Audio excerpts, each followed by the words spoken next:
Welcome to Cambridgeshire County Council's Children and Young People's Committee. The County Council allows filming and photography at its public meetings, so please feel free to take pictures or share on social media during the meeting. Please, though, can everyone present turn their phones, laptops and anything else to silent or vibrate whilst the meeting is taking place. We have no fire alarm test scheduled for today, so if the alarm sounds, I'll adjourn the meeting and we'll leave the room by the side doors and use the external fire exit to the assembly point in the car park. I'd like to remind everyone present this meeting is live streamed and a recording will be placed on the Council's website. This meeting will be adjourned every 2 hours for a short comfort break. We now turn to the business of the meeting. Item 1 is changes to committee membership. Would Democratic Services Officer take us through these, please? Thank you, Chair. Councillor Adela Costello succeeded Councillor Mac Maguire as a member of the committee on the 8th of December 2023. Councillor Goldsack was appointed a substitute member of the committee on the 29th of November 2023. Canon Andrew Reid has left the Diocese of Ely and Sarah Conant has been appointed Interim Diocesan Director of Education.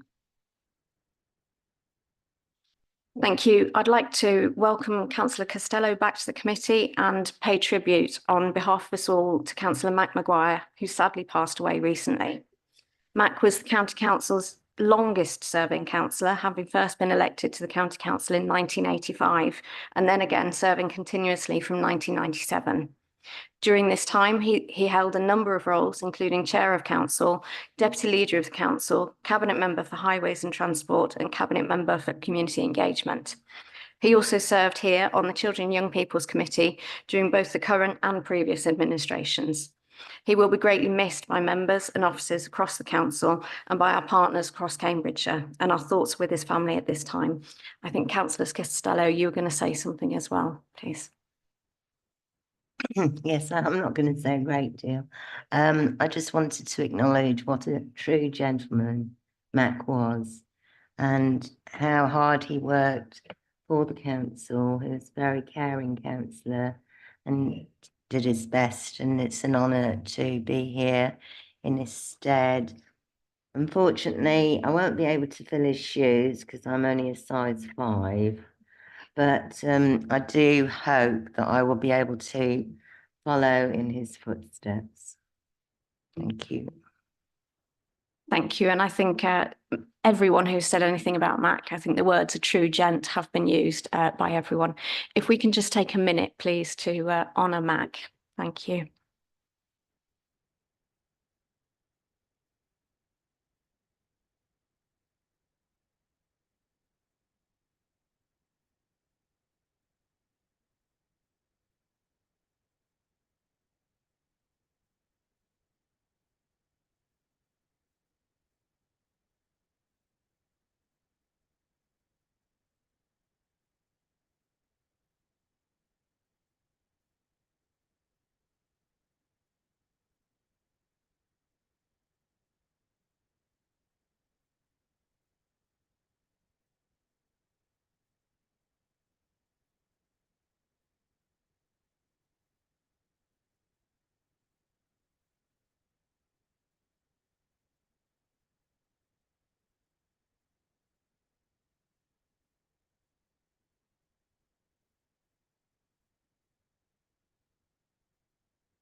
Thank you. We would also like to place on record the committee's thanks to Canon Andrew Reid. Andrew joined this committee as a co-opted member in February 2017, and his considered and insightful contributions have been very much valued. We wish him every success in his new role. Sarah Conant has succeeded Andrew as the Diocesan Interim Director of Education, and we're being asked to formally co-opt her onto the committee. Sarah, I'm afraid I have to ask you to briefly step outside whilst we vote on your appointment.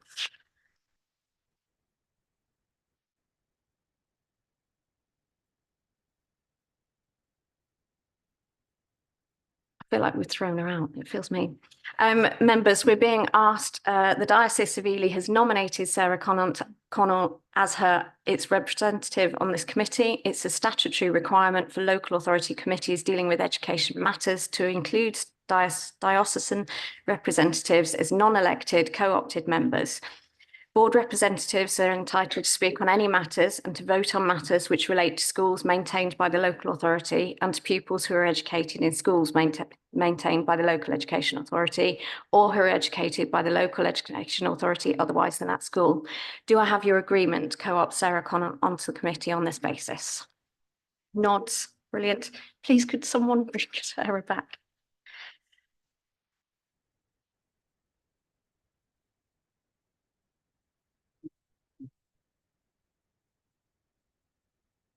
Welcome, Sarah, and you'll be pleased to know that was a unanimous decision. Apologies for throwing you out before you'd already started, but welcome.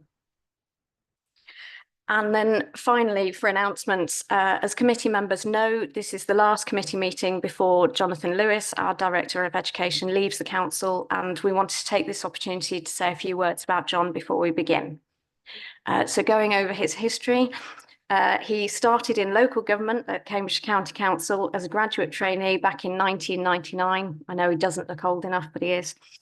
Qualified as a chartered accountant in 2003, working across social care and children's services.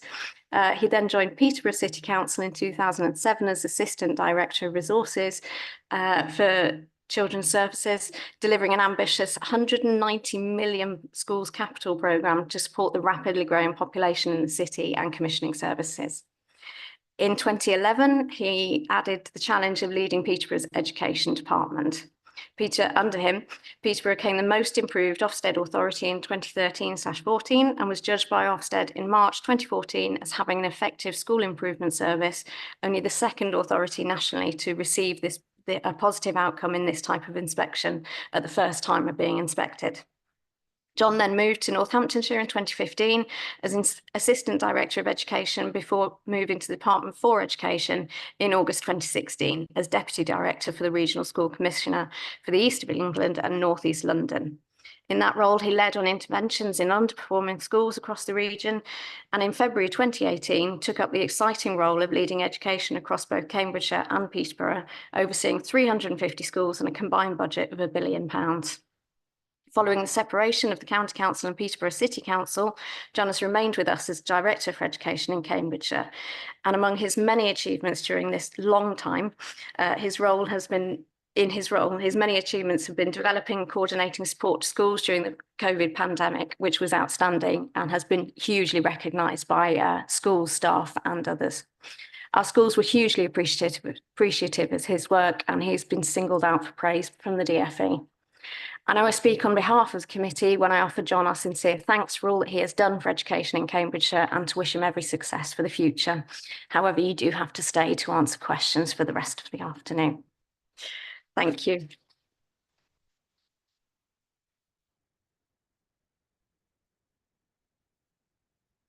So moving to the business, we're being asked to, oh no, we're not. See, I have no idea.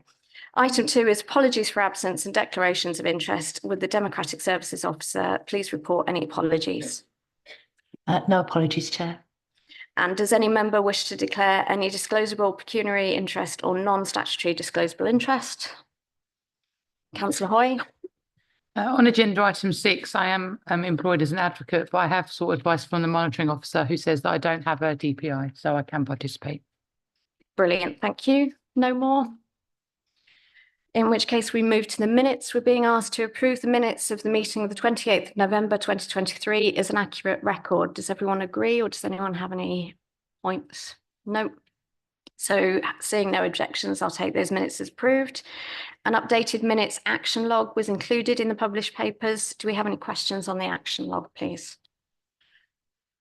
No, we'll take that as noted as well. Item 4. Item 4 is petitions and public questions. We have received one question this month from Mrs. A. James, a local resident. Can I just check with the Democratic Services Officer? Is Miss James not joined yet? Okay. In which case, are you okay to read the question? Brilliant. Thank you. Mrs.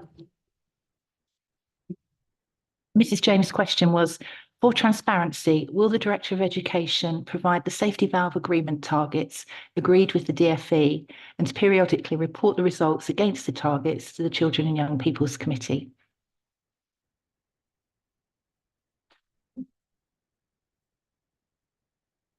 So in response, thank you, Mrs. James, for your question. I think it's a really important area. The targets and expectations for the safety valve agreement are published on the Department for Education's website, and these were included as part of my update report on special education needs and disabilities delivered at the October CYP committee. It's our intention to keep the committee up to date on progress against these targets as we progress through the process. Thank you. Item 5. So item 5 is the schools and early years revenue funding arrangements for 2024-25. The appendices to this report were published on Wednesday, the 10th of January and circulated electronically to committee members.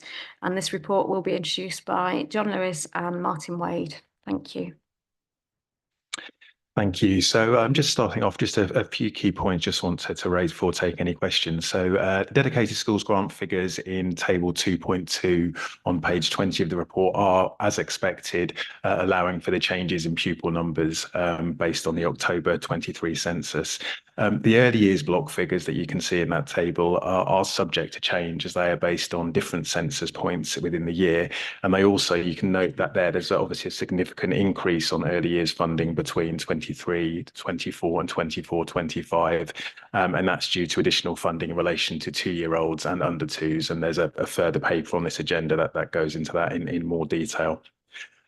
Schools Forum have been consulted on and are supportive of the approach, which is set out in section 4.1 on page 21. And the appendices which followed this report, Appendix A shows the proposed funding rates to be applied to all primary and secondary schools within Cambridgeshire for 24-25. The amounts within that appendix have been scaled down to meet the overall affordability, as we do every year, and also meet the ESFA's minimum requirements and the continuing movement towards a national funding formula. Appendix B then shows that the school level budgets, illustrative for academies who will receive their funding directly from the ESFA.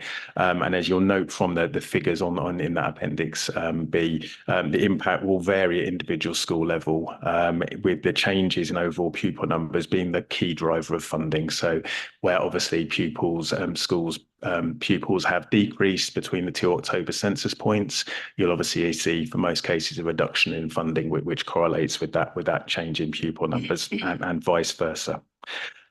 Subject to approval by CYP committee today, these budget proposals will be submitted to the ESFA, hopefully by tomorrow. Their deadline is this Friday for submission, and then they will sign off our local approach. These budgets have been circulated to schools already for information, but as we say, they are subject to change until final sign off by the ESFA. Final point, just in terms of the changes to early years funding, which are detailed in section 5 on page 22, and then the proposed funding rates to be allocated to providers are set out at section 5.3. Again, these have been discussed with and supported by both the early years provider reference group who represent the sector, and also by Schools Forum at their most recent meeting. I could perhaps add some commentary to that. First, to thank Martin for the huge amount of hard work that goes into producing these figures. He makes it sound very straightforward, but this is a hugely complex formula that I don't understand, and I'm glad he does. So I just wanted to make that reference. We probably won't get into the detail of this, but obviously previously we've shared the level of funding for Cambridgeshire. This is not a good settlement for Cambridgeshire. I think we need to be really honest about this. Our schools are under pressure. They will have challenges managing these budgets. We've talked to committee about our small school strategy. We've talked about the demographic challenges we face. Whilst we've managed to produce a budget, we've managed to allocate, we've stayed within the government parameters. This is still a challenging context, and I suspect through the rest of the next few months, as we come into the budget setting deadline of May, we will see some of our schools with significant challenges. So it's just useful to set the context that this is still going to be a challenge despite increases and uplifts. So thank you, Chair. Thank you both, and agreed. Thank you for all the work that goes into these figures. Members, any comments, questions? Councillor Daunton, please. Yeah. Thank you. So on page 21 of the report, you give the figures, the net decrease and the net increase in a number of pupils at primary and secondary. I mean, clearly that's quite a big, both net increase and net decrease. How does that sit with other authorities in the country? And what does it look like if you look over a 5-year period? So I think the demographic projections we've got, where we see a blip that's gone through secondary and has been rising and now working its way into the secondary sector with a smaller cohort coming through, is fairly typical of other local authorities. Obviously, the challenge around primary demographics is that 0 to 5s are the limit of our expectation and knowledge. What we do believe is the numbers are increasing. So our 0 to 1-year-olds are higher than they have been previously. So we have a bit of a blip working our way through. I think two challenges that come from that for us to consider is, one, we're going to have surplus places in the primary sector, and we will have to see organisation change. Secondly, in the secondary sector, we are seeing some growth that will not be sustained. So we are going to have to deal with increased numbers that will not necessarily be there in the extended period. But I would say we're fairly typical. But obviously, spatially across Cambridgeshire, the position is very different depending on where you are. So it's not uniform. It's very easy to form an opinion from this, but spatially it is different. So certain areas of the county have huge surpluses, some have huge deficits, and we're working that through as part of our place planning and responsibilities. Thank you. Yes, I think that's a really, really important point, that it's not uniform across the county, and it might even be worth putting a footnote here to the paper just to draw that out. Yeah, thank you. Thank you. Councillor Thompson, please. Thank you very much for the report. I just wanted to ask if the numbers of refugees that we've had within Cambridgeshire have been added to these figures. I seem to remember that government hadn't provided figures, any funding when we had refugees come in last year. So I just want to ensure that those are included. Thank you. So these figures and the way we set our schools budgets up are all based upon children that are in school at October. So those children that have arrived through various waves of migration that we've experienced are now included. You're right, there's been a lag though, because obviously it's a position at time.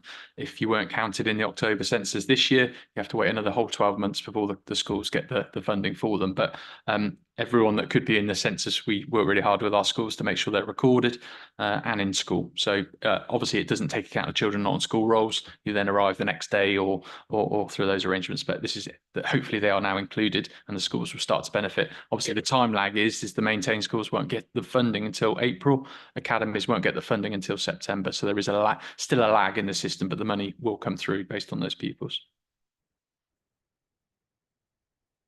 Thank you. I think that's everybody. Councillor Atkins. Thank you, Chair. Just looking at the table in 5.3, the funding rates for different ages.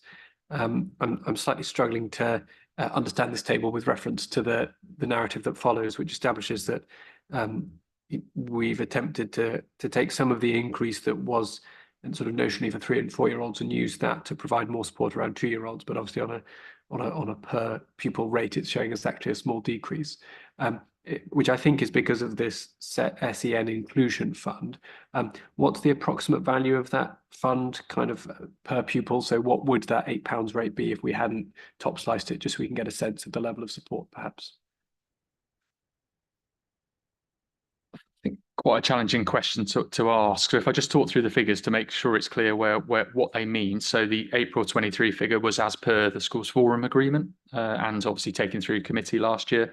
The current Cambridgeshire rate was uplifted because in September, the government invested further funding into the early years sector, and we passed that fully on without any top slice adjustment to the sector for the interim to support them whilst growth came through and we knew the cost pressures were there. Obviously, what we've then done is the government have come out with some reforms. So the introduction of the early years pupil premium for 2-year-olds, some of that money has found its way back into the sector through that route. So a deprivation factor essentially has been created that tops that up. So that's 68p extra an hour on top of that rate. I think it's a modest figure, and I'm very happy to come back with you with a firm figure, but I think it's somewhere in the region of 8 to 10 pence extra for the holdback figures. I'll look to Martin to correct me if I'm wrong, but it's a relatively small amount of money that's come through.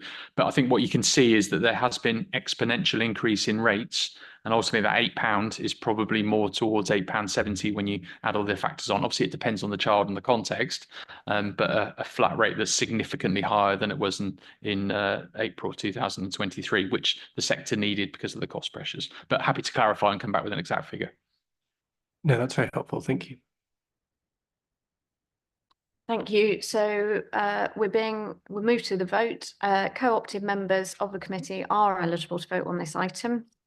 We're being asked to A, approve the formula factors and draft unit values to be applied to the local Cambridgeshire funding formula for primary and secondary mainstream schools as set out in Appendix A, and B, to approve the proposed hourly rates for early years settings as detailed in section 5.3. Would all of those in favour now please raise their hands?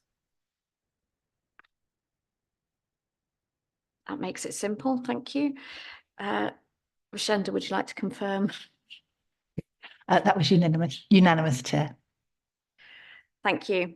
Item 6. So item 6 is the Children's Independent Advocacy Services for Cambridgeshire and Peterborough. This report contains an appendix which is exempt from publication on the grounds that it contains information relating to the financial or business affairs of a particular person, including the authority holding that information. Does any member wish to discuss the exempt appendix? Brilliant. In which case we can just discuss the report. This report will be introduced by Helen Andrews, the Children's Commissioning Manager. Thank you, Helen. Good afternoon.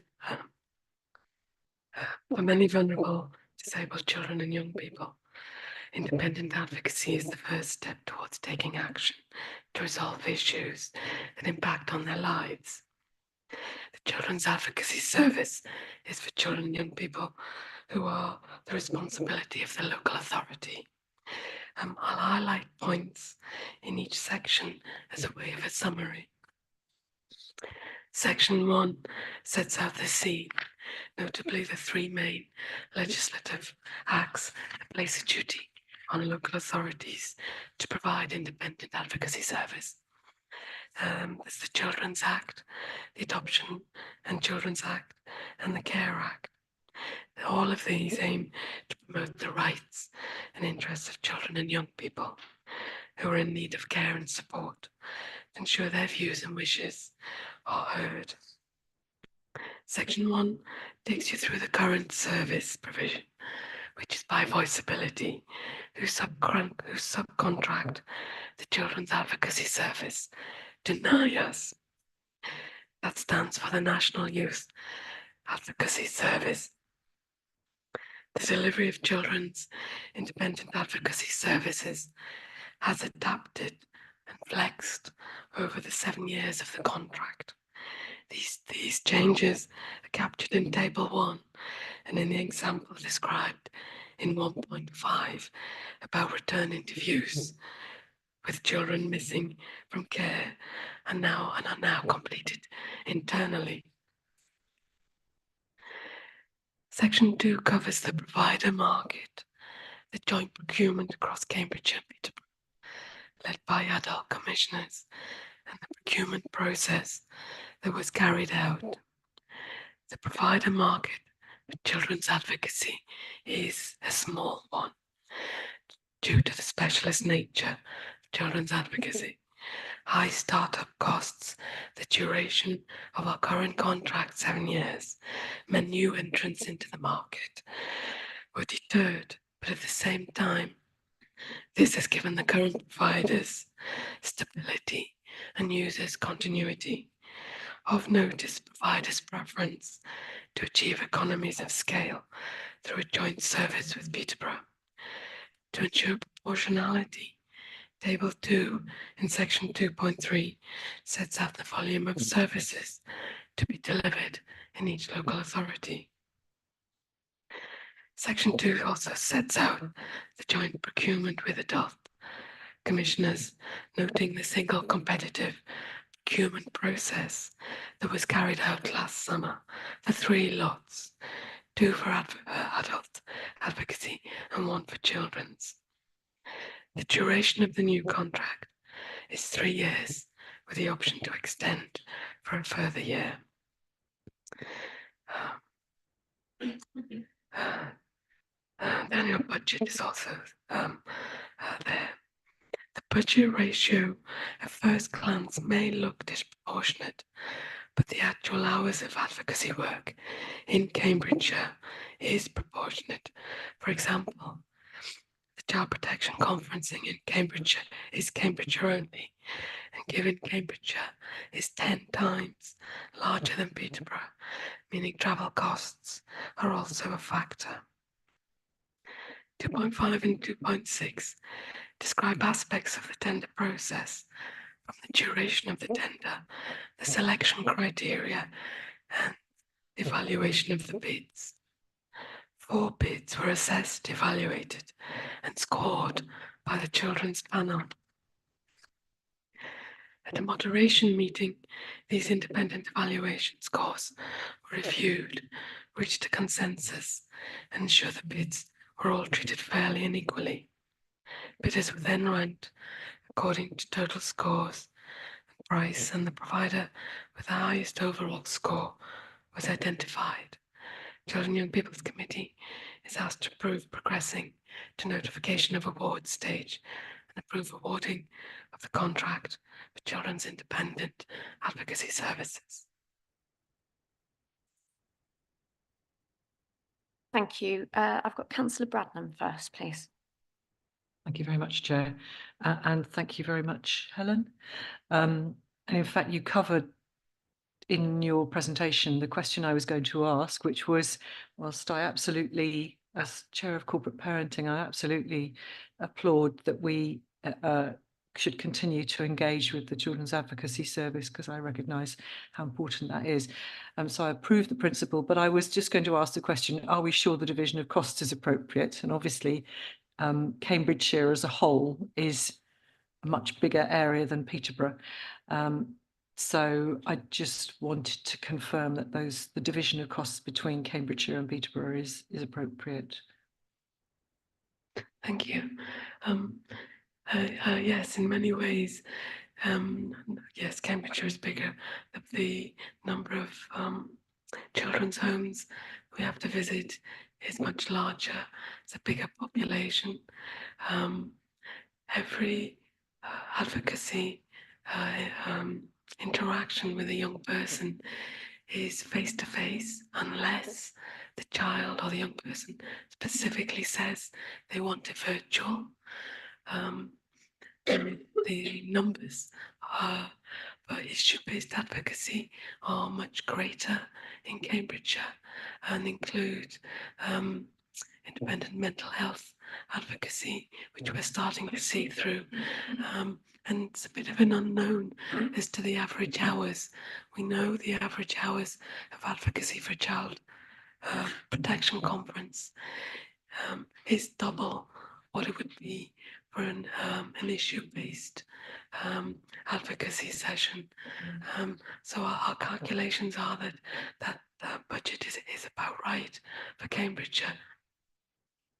If I might just come back briefly. Sorry, the reason I asked was, so I'd taken into account the journey times, the travel times, but when you actually add up children's homes, it's 5 in Cambridgeshire and 3 in Peterborough. So it's not even double. So that if you work it out just on add the both together and divide by the number you're talking about, children's home visits comes up as 62.5% in Cambridgeshire of the total, and in Peterborough it's only 37. In terms of advocacy, it comes up at 55% for Cambridgeshire, 45% in Peterborough, and then the costs come up as 77% for Cambridgeshire and only 23% for Peterborough. So I recognise that the likely difference in that is almost certainly the travel time, because the actual hours are not as different, as diverse as the final allocation of funding would appear to be. Sorry, but I'm sure you've done your maths to work it all out. Yes, thank you. We colleague, we looked at the data and we worked it out in terms of hours. The previous contract had been allocated on a per hour basis. And certainly the children's homes, although there's only 5, we actually have more children in the children's homes. And they are visited monthly. And there are occasions when they actually go in more than once a month. So there are more nuanced and subtle differences. Thank you very much. Thank you. Councillor Slatter, please. Thank you. I think we're probably only talking about a handful of children, but obviously some of our looked after children are out of the county and some of them significantly out of the county. And I know that in some cases we do our partner councils who will do some of the visiting for us. Do we have any arrangements like that for advocacy, or is that very different? The actual provider currently will go out of county, however far that is, to do those visits, and it will be the same for this contract as well. Thank you. Councillor Hoy, please. Yeah, thank you. Also on Councillor Slatter's point, some providers and care homes that place have actually their own advocates that deal with multiple children from multiple different authorities, so that can be done.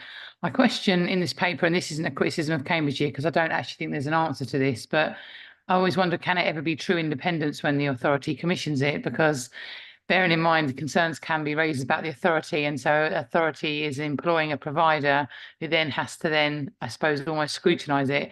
And I guess that's just me thinking out loud, really, because I don't think there actually is an answer to that. It's a problem that all councils and authorities face. So that kind of just I'm putting out there, really. I don't suppose there is an answer for that. The only thing I'd like to see, and I don't, obviously it's a bit too late now in the process for this, but perhaps something to consider for the future is, what I don't see here is the question around opt-in or opt-out advocacy. So what we have here is opt-in, and opt-in sounds a good thing, but actually in my opinion for advocacy it isn't. So with opt-out advocacy, the advocate's just there all the time. So they'll perhaps visit once a week in a children's home, do some activities with the young people, or just have a generic chit chat. And that, in my opinion, is much better than what we have here, which is where they have to actively contact an advocate to get help. And the reason I think the first one, which this isn't, is better is because if you're in a service, you can see if there is a safeguarding concern, you can build a relationship with the young person, because children and young people are notoriously difficult to build relationships with, and they obviously do require a lot more trust and having a lot more trust with people. So being in there on a regular basis enables you to build that trust, which you can't do under our scenario. So I understand now the decisions, went way too far in the process, but I think in future it would be quite nice to look at a different kind of provision, maybe having it a bit different. One of the benefits from having this for 7 years is that some young people have returned. And certainly your opt-out description is what happens in the children's homes. They run all sorts of activities there, as well as being available to talk to young people. Yeah. And I think, Martin, you wanted to pick that up. Yeah, just to come back to the point you raised, a really good point actually about the independence of advocates. So the advocates are able to link in with the independent reviewing officers for our looked after children. So if they've got issues about the care planning that the child is not happy with, they can link in with the independent reviewing officers who have a formal process for escalating their concerns about childcare planning with the local authority. Even though the independent reviewing officers are actually employed by the local authority, there is a process set out in statute that they can raise concerns and the local authority has to respond to them, and there's an independent channel for them, even though they are within the local authority. So they do get what I think you're hoping for, which is that independent support when they've got an issue which is at loggerheads with what the local authority is doing. They do have a channel to get the right support, independent of our social workers and our care planning. Thank you. I think that's everyone, unless I've missed, no. So if we move to the vote, co-opted members of the committee are not eligible to vote on this report. We're being asked to progress to notifications of award stage and approve awarding the Children's Independent Advocacy Service contract covering Cambridgeshire and Peterborough on a 3-year initial contract, extendable for up to a further 12 months from the 5th of February 2024. The Cambridgeshire and Peterborough Children's Independency Advocacy lot will have a total contract value of £614,000, £614,864 over 4 years, and Peterborough City Council will contribute £35,368 annually towards this, or £141,472 over 4 years. All those in favour, please raise their hands. Thank you. I think that's unanimous again. That'd be unanimous, Chair. Thank you. Thank you for joining us. Take care. Item 7. Item 7 is our early years funded entitlement and wraparound expansion. We're joined by Annette Brooker, Head of Early Years Childcare and School Readiness Service, and Ian Trafford, Educational Capital and Place Planning Manager, who will briefly introduce the report. And they look very like John. Sorry. I'm reading what it says. Neither are here. They both send their apologies. So you're getting your money's worth in my last meeting, and I will be back again. So thank you for allowing us the time to share this paper. Obviously, we came to you in October to describe the changes around early years entitlement. The government, through the Chancellor statement, increasing entitlement to working families to access either early years provision or wraparound childcare associated with primary schools. And the paper I'm presenting today really pulls together the sort of next steps of how we develop that provision and making sure as a local authority we meet our duties. I think it's really important to remember this is a slightly different responsibility we have in this area. It's discretionary, what is offered. It's not a requirement, it's not statutory like schools. And our role is around ensuring there is sufficient provision, not being the provider. So it's a very different setup. And obviously, as a result of that, we work through childminders, voluntary and independent providers and settings, nursery schools and others schools to deliver this provision. So what the paper tries to do is really capture our approach to how we will deliver on this agenda. It talks about the resources that the government has made available to us and how we grow. So I will draw your attention to Appendix 2 in particular. It lays out the governance structure to provide you reassurance around areas such as communication, how we're going to grow workforce, because that's a key consideration around this growth in areas, but also has that oversight of hotspots, etc., across the county, which we will need to address as part of that.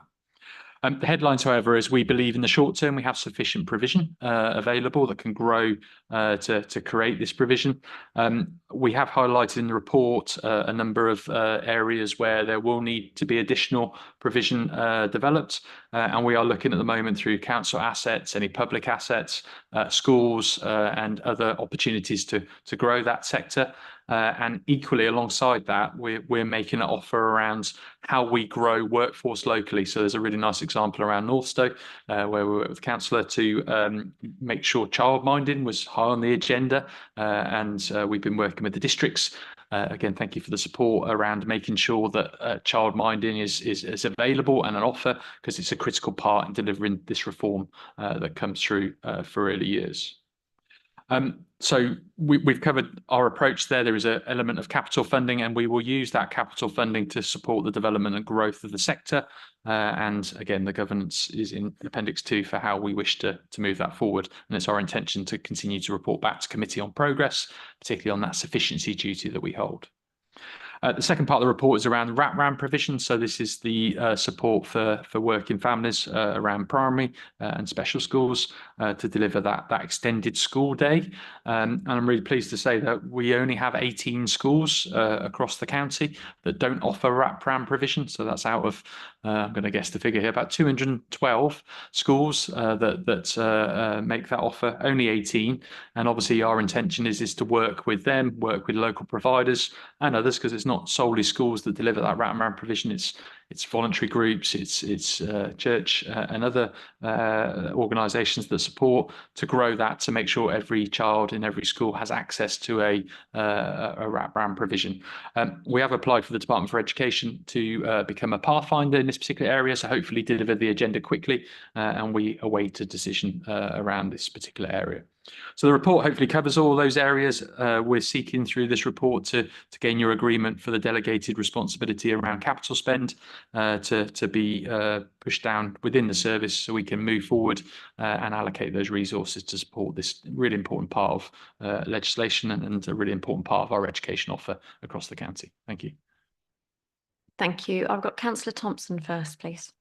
Thank you. I just wanted the committee to understand the situation of childcare providers. I'm going to just quote an FT article on the 4th of January titled "UK childcare providers warn they will have no limit access to new free hours."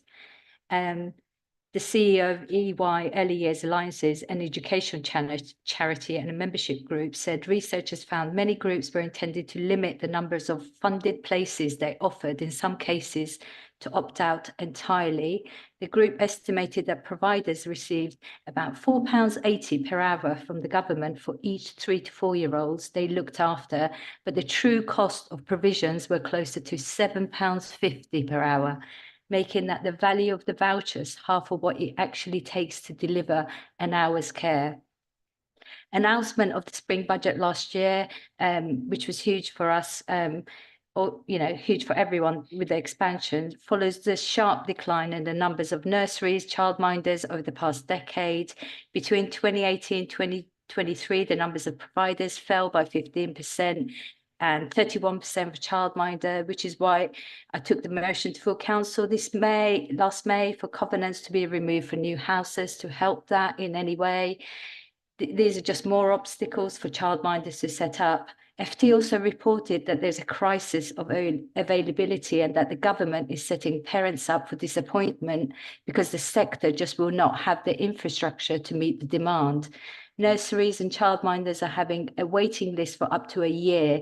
In some areas, lists were made up mainly of children who have not even yet been born. Suffolk Childcare Agency owner, a body of overseas and supports childminders, says providers were suffering from a crippling mix of rising costs, shortages of qualified staff, and underfunding. Electric and heating bills were, for many, still rising, which business rates and insurance costs have added further strain. All this leaves early year staff leaving the industry to get a better wage, stacking shelves at a supermarket.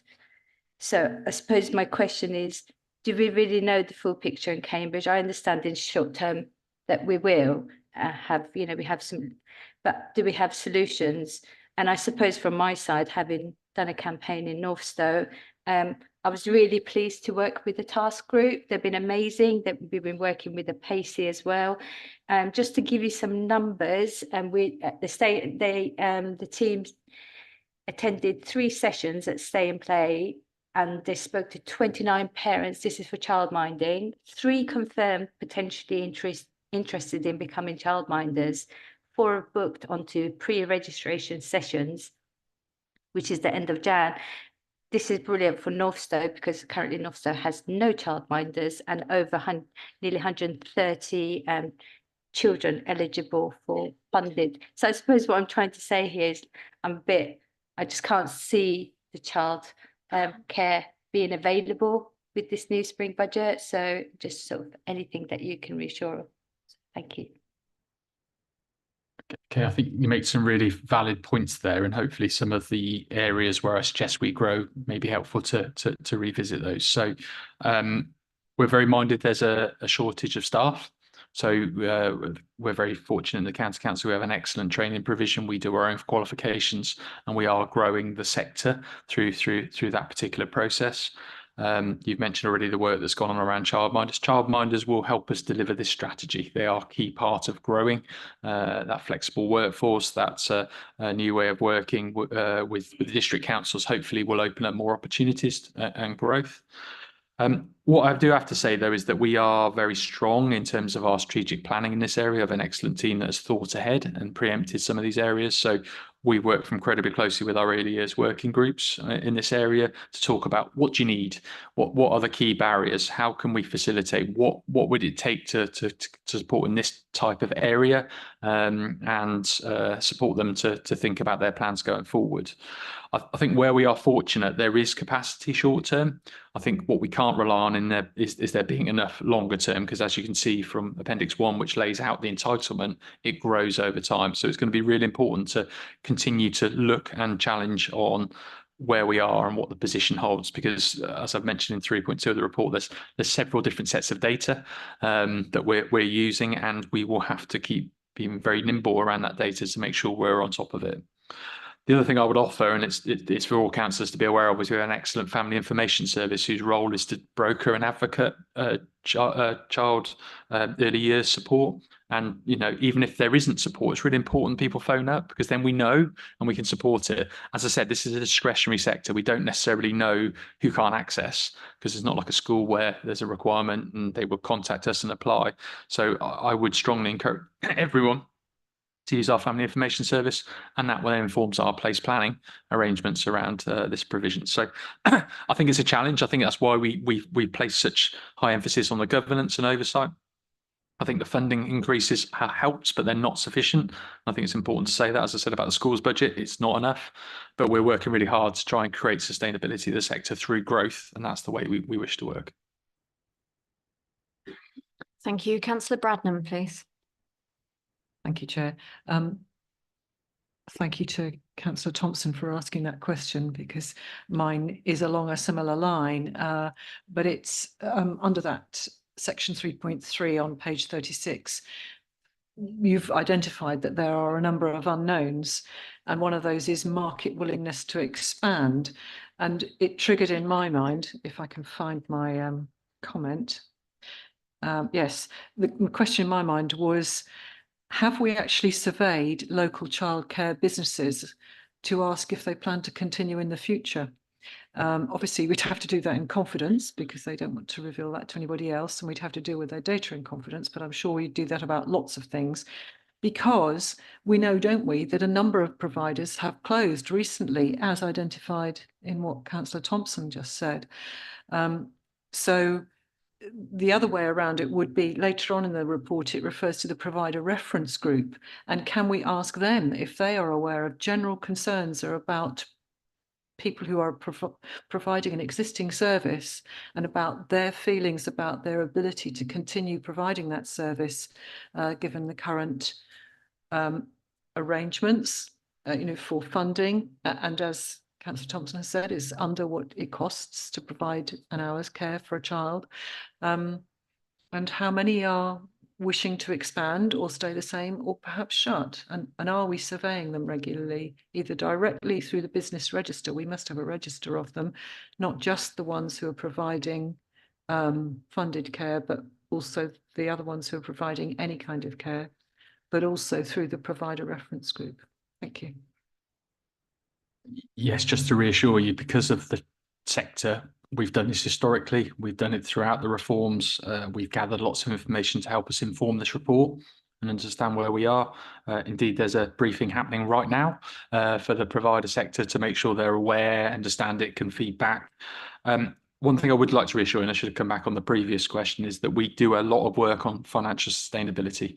We have a team that is there to support the business side of this, because it is a business, to make sure that dialogue is ongoing. And indeed, we do make funding available for settings that are struggling, where there is that need for sustainability, and we know that this is a short-term requirement, and work it through. But absolutely good engagement with the sector.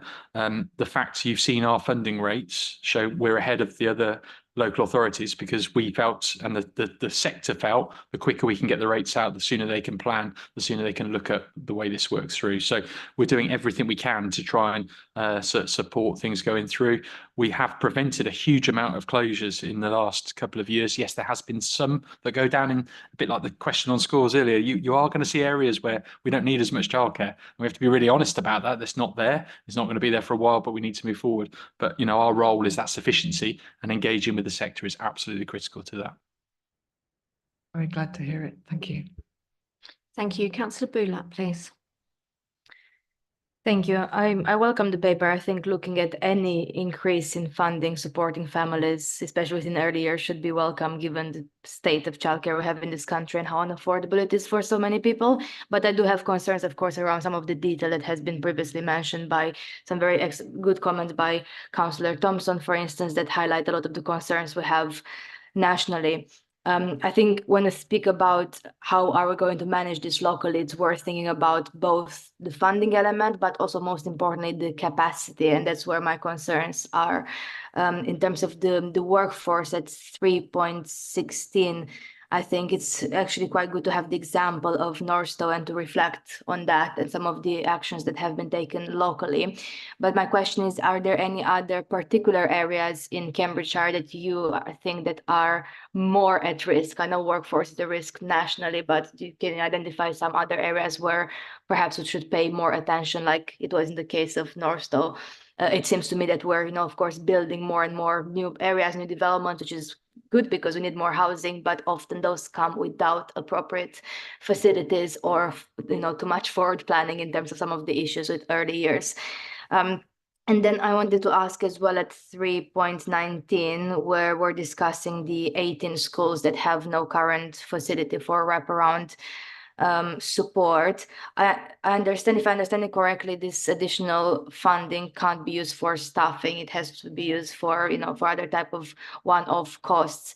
I was wondering what is the response so far if you engage with those schools that don't have the current facility, and what is the response so far? And yeah, what are we thinking about in terms of how to manage that locally? Thank you. So preempting the question in 3.6, we have listed the key areas of the county where there are gaps in provision, and they apply throughout. So Lockport, Wisbech, Willsey, St Neots, Northstowe and Camborne are our concerns. And as I said, in those areas, we're looking at council assets where they are available. We're talking to the schools about whether they could meet some of that need and demand, and that twin track around providers and staffing and support for staffing and training people up to go into the sector is our real focus. But there will be plans developed, so you can see in the governance strategy, real clear work stream around the plans to grow and develop that provision. So we'll keep a really close eye on it. Obviously, this committee has had our education organisation plan before, where we always map where the hotspots are, and these change over time. So it's our intention to really target these through the work we're doing. A number of those areas we are expanding schools, for instance, so there will be an opportunity to consider that growth as part of that offer. So that will be picked up, but happy to report back on progress as we go through this. In terms of your question around the wraparound provision, yes, it is capital money, so we'll have to go into the fabric of buildings or developing existing space that is out there. I spoke to the head teachers as soon as this policy came out about the requirements and how it worked forward. I think there was a good response to that. Again, the session that's happening right now is for the wraparound provider with schools, so we're starting that dialogue with them. We put out a survey in my update to schools at the start of end of last week that is collecting information about what do you need, how will you develop it, are you interested in doing it? Because again, we need to be really careful. This is not a schools program, this is a local offer, and it can be delivered through other sources. So we're busy working away on that, and again, hopefully our attempt to be one of the pilots will enable us access to the DFE to how we work this forward, and we're really keen to move this on. And we have a good strong tradition in Cambridgeshire of extended schools, and we hope this will help support and enhance that offer to move it forward. So particularly on those 18 schools, but making sure the full offer is available across all schools will be the next aspiration for all that. But yeah, capital money to support provision being set up. Thank you. Councillor Daunton, please. Thanks very much for the report, John. When you were introducing it, you mentioned oversight, and management. I can't find it here in the text of the report, but I'm interested to know about the quality, how you're managing the oversight of the quality, particularly because, as you quite rightly said, the range of providers is quite large. So quality of early years setting is every bit as important as it is for the Ofsted outcomes for our schools. So we have a really strong early years team who are made up of practitioners from the sector who are supporting and developing the offer that's out there. Equally, we have some really strong providers that don't need our support and do a fantastic job with it. As I already mentioned, we do interventions, we do safeguarding, we provide training, we are providing qualifications and oversight for those settings, and we are intervening where we need to, where we consider the quality of provision is not sufficient in the sector. So I think one of the challenges we've got as we grow, and it's part of the governance arrangements, is how do we safely grow the system where we know that there is going to be growth, there's going to be new people starting, and how do we grow our service in line with that? Part of the budget papers that Martin shared is that we are seeing an increase in the amount of resources the local authority receives to provide the services it needs to provide to the sector, and we will use those resources to make sure quality is high on our agenda, and we will continue to work with the sector again about self-supporting, identifying where settings are struggling, and provide that support around growth. And our experiences from growing schools is that it's very easy to lose track of what you do while you grow. So I think that's going to be a key focus of the governance arrangements.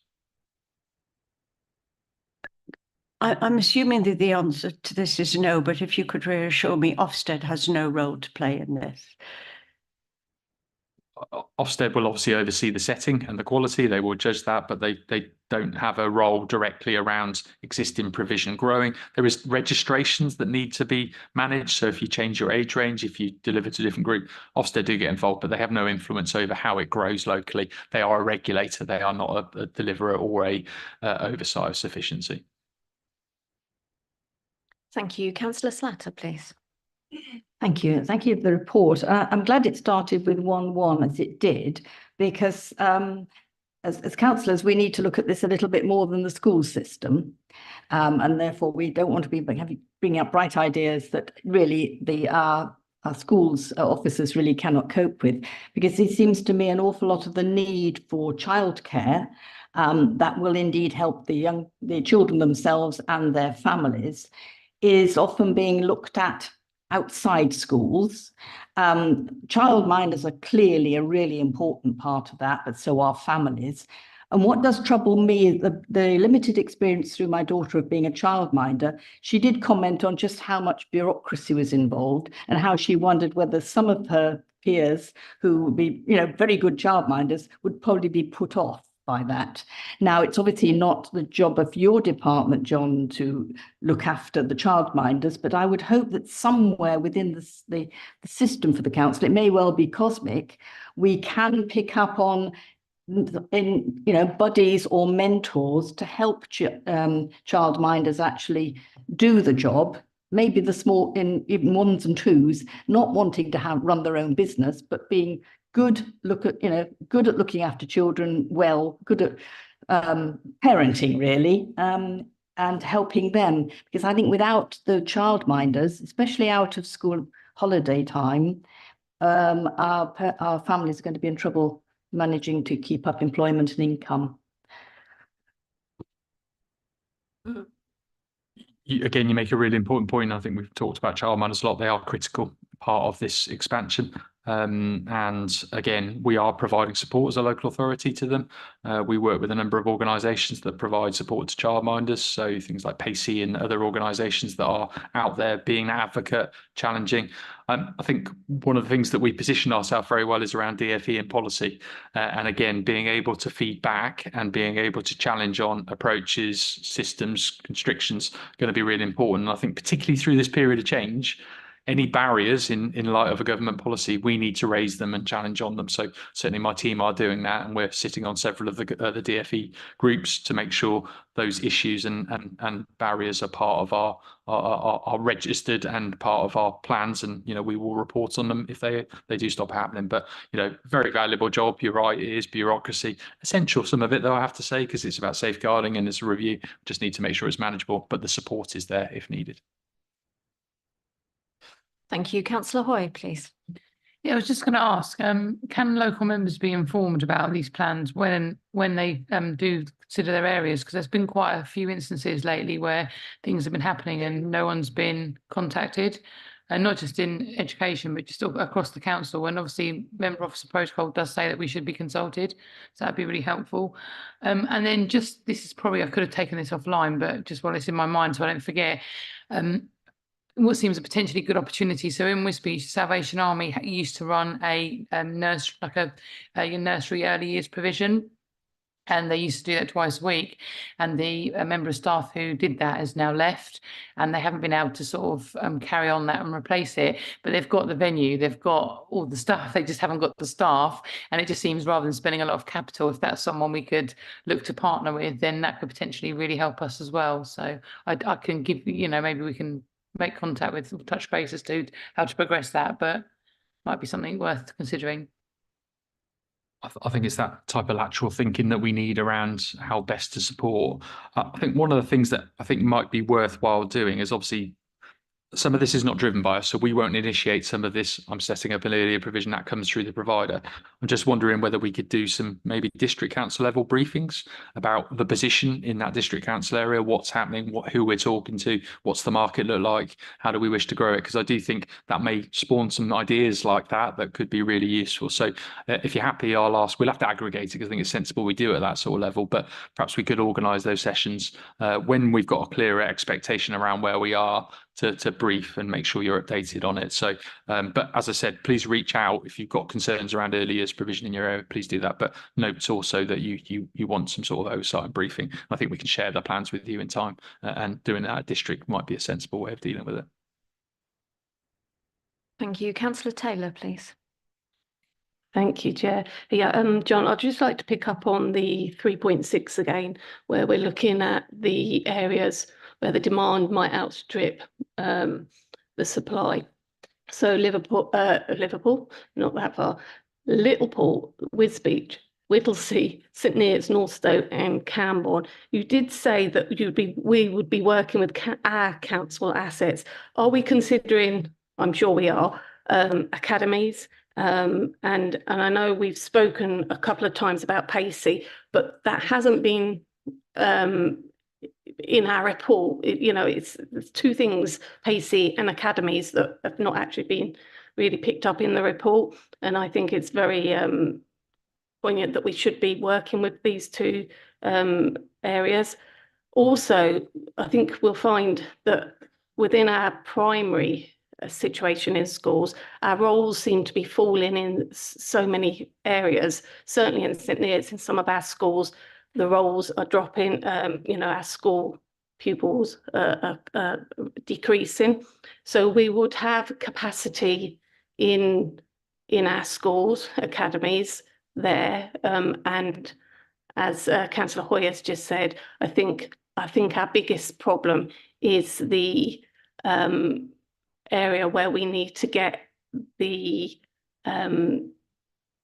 people in to actually do this work. I think we've probably got the buildings, but we just haven't got the level of skills to do this within the county. But I'd like to see your opinion on that. So I think when in the report where we refer to schools, we refer to all schools regardless of status. It's all sectors. Our schools are minded to support us, because that benefit of having families engaged in their education around a school at a much earlier stage is a positive one. However, obviously we want to grow all the sectors and all the opportunities and choice for parents. I think you mentioned there assets. It's all assets. You know, we have looked into some of the government's data sets that are available around which public assets are available, and that will form part of it. And you're quite right in identifying where we have fallen roles. It creates the opportunity to provide provision. And indeed, we've been talking to some providers about this could create sustainability for a school, a structure, by increasing its opportunities around early years. So absolutely involved. Pacey are a key partner to deliver our statutory duties around this area. It will need a sector response, and that sector includes everyone, not just the local authority. It has to be everyone that shares an interest. You know, and I keep stressing this, staffing is going to be a critical aspect to it, and that comes through people working together to make sure that we have the right people delivering in right locations. Thank you. Councillor Atkins, please. Thank you, Chair. Two comments and two potentially unfair questions. I'm determined to get my money's worth today. So two comments. The 6 areas of concern you identified, I wonder, given that the first date of expansion is coming up quite quickly, whether we should have an update to spokes at the very least. And the district council briefing sounds sensible as well, but I wonder if spokes should be updated sort of circa March, April time for a kind of sort of real-time update just before that expansion kind of goes live. I wondered about the diagram that you provided. I guess that's Appendix 1, the how many hours childcare you can get per week. Not that it wasn't the kind of easiest to understand diagram I've ever seen. I don't know if this is our work or DFE work.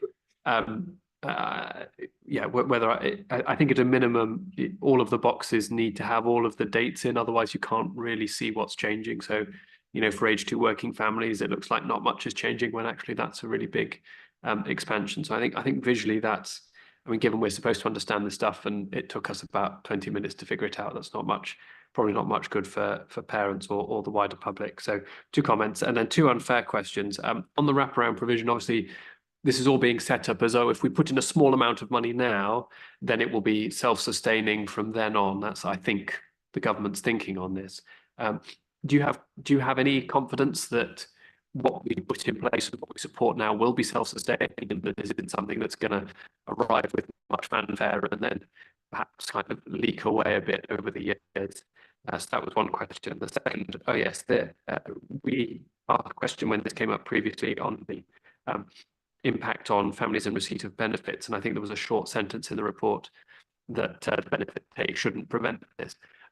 I wonder if it may or may not be worth your staff time. I leave that to your judgment, but my concern is I think we're implicitly assuming that people can find work that is 30 hours per week only in term time, so to perfectly match their entitlement, and not be thinking about travel time or anything else. I just think that the real picture to be a lot more complicated than that. I certainly, outside of education anyway, there aren't many jobs which are 30 hours term time only. So there are going to be significant periods of the year where you're going to have to be paying for that childcare, and as soon as you're paying privately, then, you know, on top of the benefit take, that's going to be pretty limiting, I would imagine. So I don't know, it's worth just adding a bit more kind of complexity to that, or just to note that this may still not be enough for some families. So if you could respond to this, I'd be very grateful. Thank you.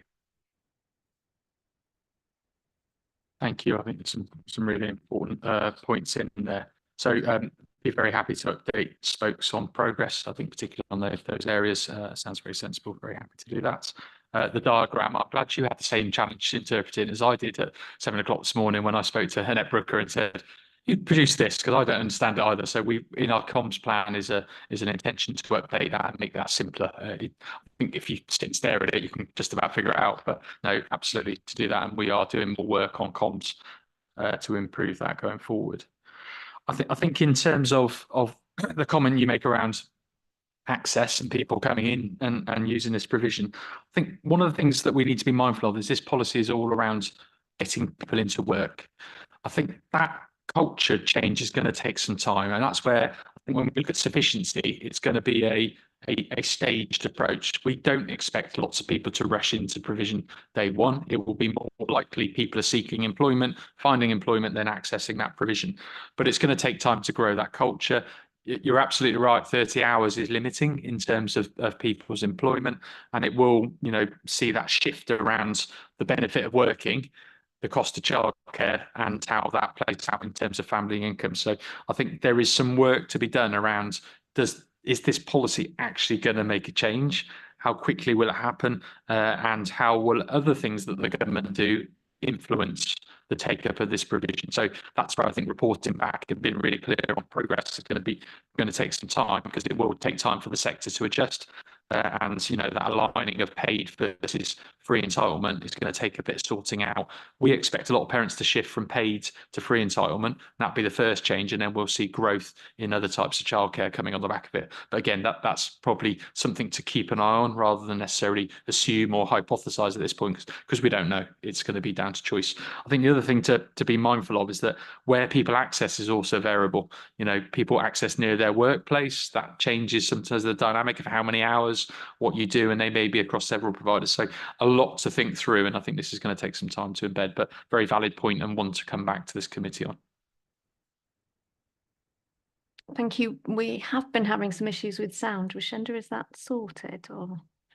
I think if members could all check that all of your laptops are muted, just to make sure there's no feedback. But yeah, otherwise, hopefully, we are having a look into it. Thank you. So we're asked to move to, sorry, Councillor Bradnam. Thank you. Just following on from what Councillor Atkins has asked, I just wanted us to be really careful, because I'm neither a parent nor unemployed nor employed in some ways. And so this whole business of the maximum 30 hours, you know, if you work more than 30 hours, you would, I think, lose some benefits with regard to this.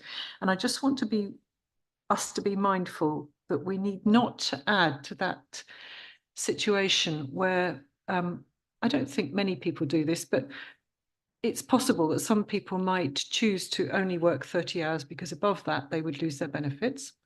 My impression is that that's not the way people work. They would much rather work longer, but they can't because of the other commitments that they have.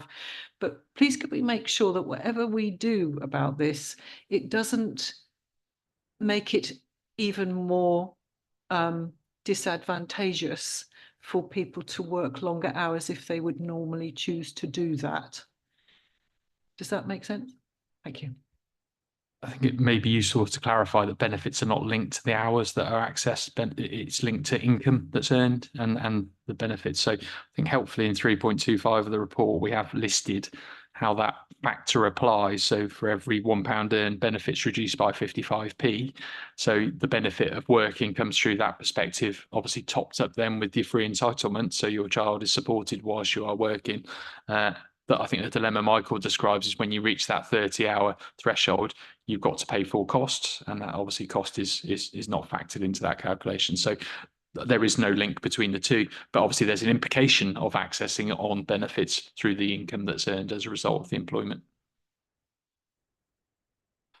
Thank you. We move to the vote on this item. Co-opted members of the committee are eligible to vote on this item, and we're being asked to note and comment the information outlined in this report, to delegate the capital funding decisions to the Director of Education in consultation with spokes, and to delegate capacity funding and revenue decisions to the Office of Programme Steering Group chaired by the Director of Education. All those in favour, please. Thank you. Rashenda? That's unanimous, Chair. We're doing well. Item 8. Item 8 is Children and Young People's review of the aspects of the business and financial plan for 2024 to 2029, which fall within our area of responsibility. This report will be introduced by Martin Perbrick, the Director of Education for Children Education, Director for Children, Education and Families, and Michael Hudson, our Executive Director for Finance and Resources. Obviously, we still have Martin available to answer all the technical questions. Thanks.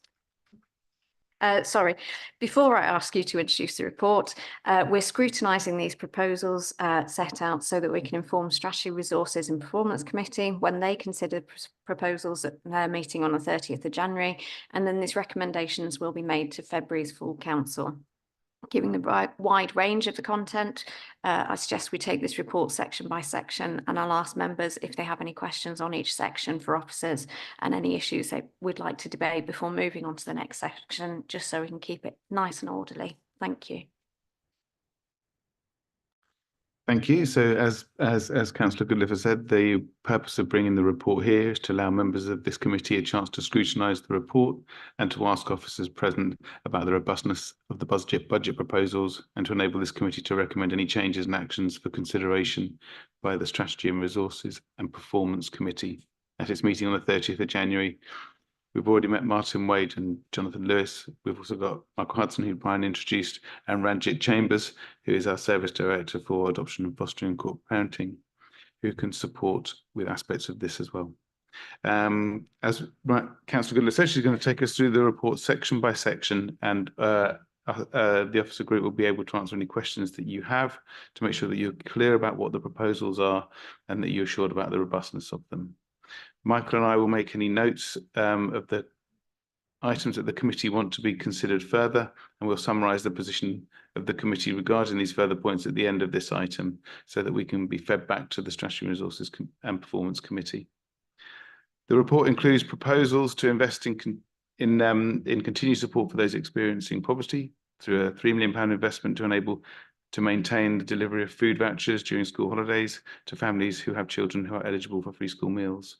And this links with the council's wider actions to support those experiencing poverty, such as in our Adults and Health Committee, where members will discuss plans to review and benchmark adult social care charges.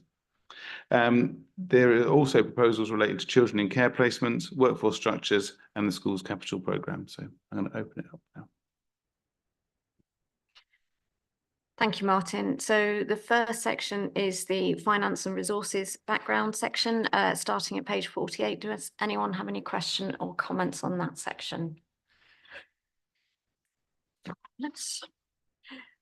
We turn to section 4, which starts at page 55 of your pack, and the changes proposed set out in paragraphs 4.3 to 4.5 on page 60 of your pack. This obviously covers demography, demand, inflation, prioritisation, investments and pressures. Any comments or question, please? Councillor Daunton. Thank you. Just a comment, a quick question on the residential strategy. That's the proposing a phased development of 2 residential homes. Could you just say a little bit more about the phasing over how long, and when those 2 homes will be up and ready? We'll be looking at a 2-year strategy to implement those 2 homes. We have a lot of work to do between now and then to work out what the correct building is, and where we need them, and what capital we need investment. But that's in the report. So we're looking at a 2-year strategy for 2 small children's homes, which will have a total of 4 beds available to us over that time. Can I just quickly follow on that? So the preparatory work that you've just mentioned, that's been done in-house with our own resources. There's no additional resource being brought in to do the preparatory work. No, we're doing that work in-house. Okay, thanks.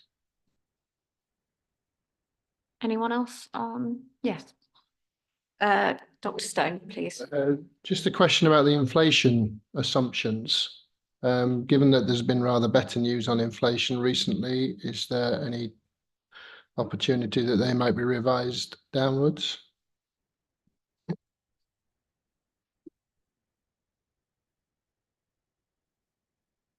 I think there's a couple of things I'd just note. Firstly, a lot of our prices and contracts are set based on September's CPI. It's a public sector thing linked to our funding. And secondly, what we're seeing is in terms of the provider provision and the shortages in placements, that is also driving the cost. So it's not as straightforward as the CPI inflation that one would hope will come down for the householder. We're not seeing that in children's provision, but we'll continue to monitor that as part of the budget monitoring. Thank you. Councillor Sharp, please. Thank you, Chair. Got a few questions. If I start off on what is page 60, it's 64 in my the way I've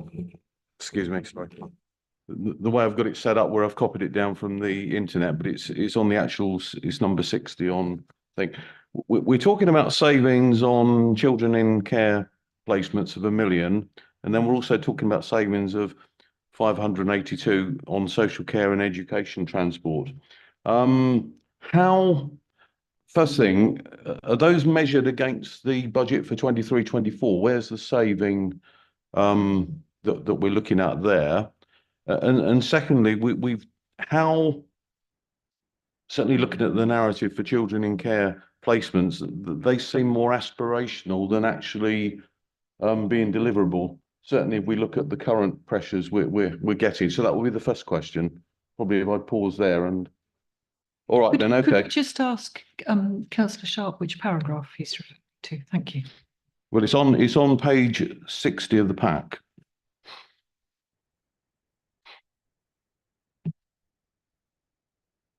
Chair,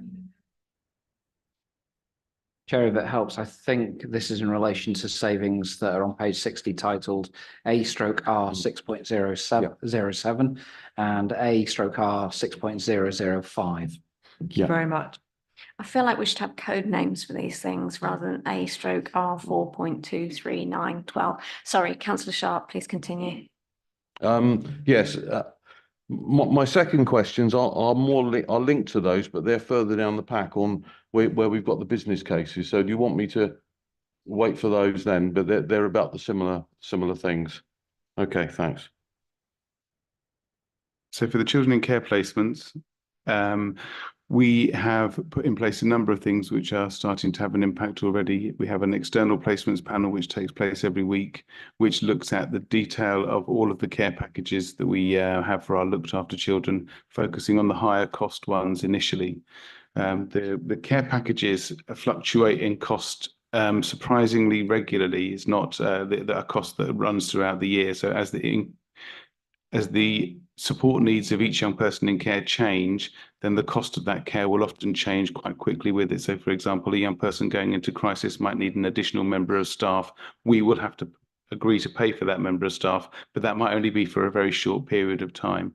So by managing the contracts that we have in place in the care planning through the external placements panel is one way which we are managing to drive down the costs, and that's already having some impact in this year. And we anticipate that next year, because of the very high cost of some placements, that is an achievable target.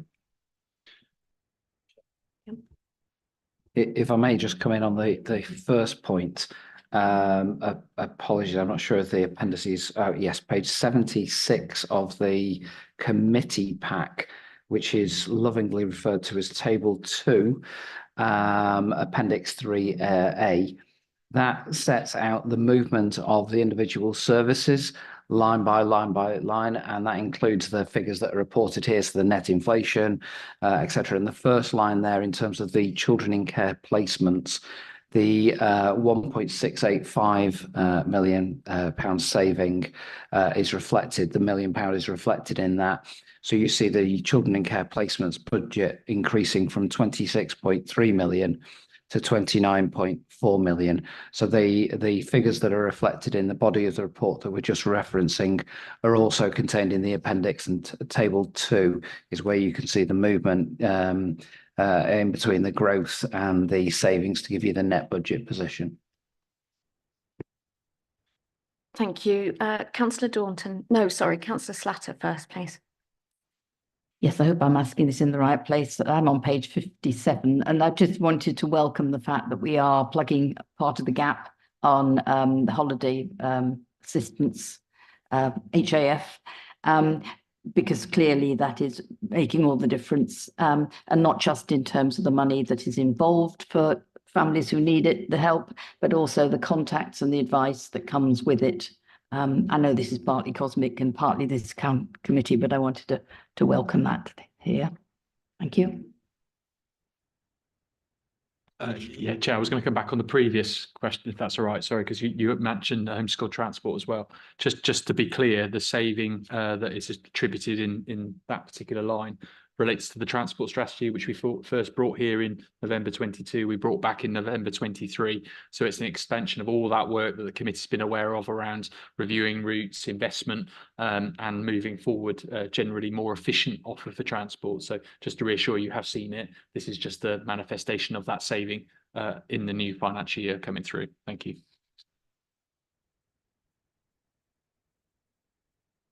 Sorry, Councillor Atkins. Thank you, Chair. I just wanted to highlight, if you'll indulge me, a few items just in this section. I think it's important to reflect that, the kind of overall investment in the service is going up and going up quite dramatically. I know we tend to focus on, issues, difficulties, savings, rationalizations, but it is in the context of really putting a lot of money into looking after the children of this county and making sure that, that we're not only meeting our statutory duties, but that we really are putting children at the heart of it and looking after them appropriately. And I fear that gets lost sometimes in our perhaps correct focus on kind of problem areas and trying to find ways to do more with less. So I do welcome this council's commitment to that and for finding the resources to support this area, not as well as any of us perhaps would like, but still to continue to put more money in is very welcome. On a kind of smaller scale, but I think very, very important at 3.8, talking about a small but very necessary investment in tackling children's mental health. I think it's really great to see that flow through from that quality of life survey and see how that is already starting to direct what we want to achieve as a council. Unless I'm mistaken, I don't think we've had any sort of papers or updates on this specifically. We're just kind of allocating the money today, but I think it would be really good to hear more either at committee or at spokes on how that programme is going to work and how it's going to start making a small difference to what is undoubtedly a really big and important problem. And then finally, I think, again, as Councillor Slatter already mentioned, the continuation of the voucher scheme for another year. It's very clear from the comments that we've had as to its operation, just how vital that can be for families, and it's a really effective way of targeting some of the most at-risk members in our community. And I think it's to be really welcomed that we've prioritised this as a council. Thank you. Yeah, just to echo some of that, young people's mental health came out very strongly in that in the survey.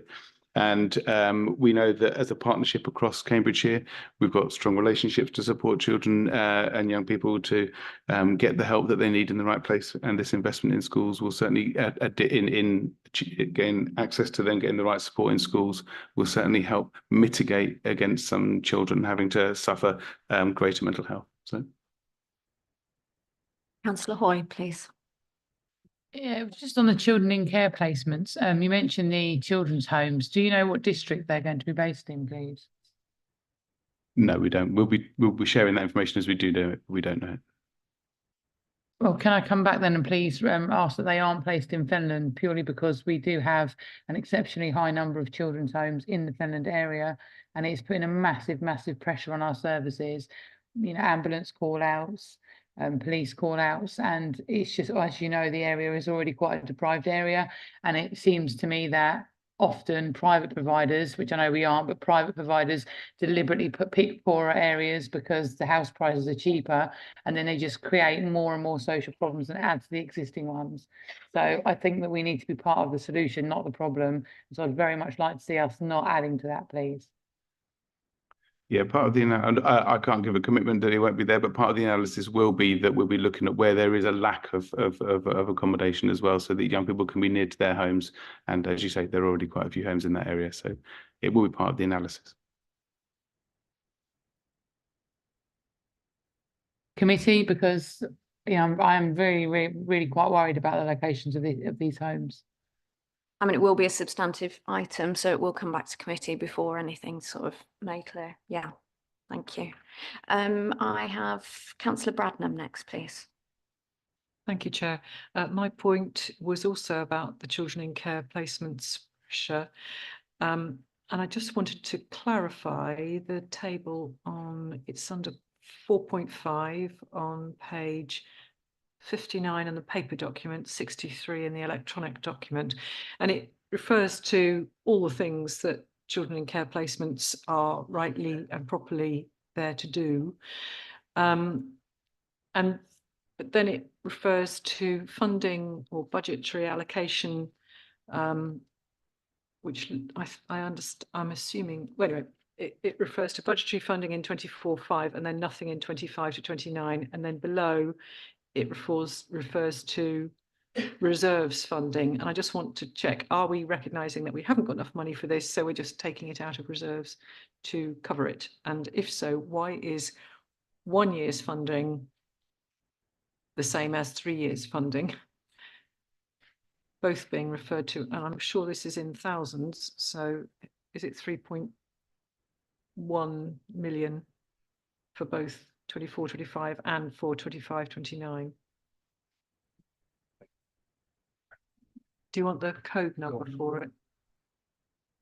Who's answering Yeah, this? I'll answer it. Oh, okay, thank you. Apologies, I do think I'm getting some feedback from my mic. I think there may be an issue. Yes, in terms of the proposals around the investment in the free school holiday voucher scheme, which The children in care placements is AR 4011 and AR 4012. Children in care placements pressure and children in care placements pressure reserves funding. So I think AR 4.011 is related to the current pressure carrying over into next year, and that's going to be met by the reserve funding, which is on line 4.012.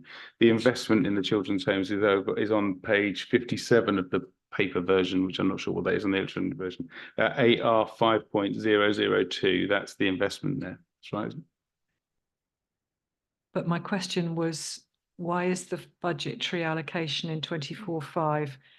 It recognises minus 3,100, well, which I'm sure is thousands, but then the allocation for 25/29 is also 3,100. In other words, is that over 3 years, or is it?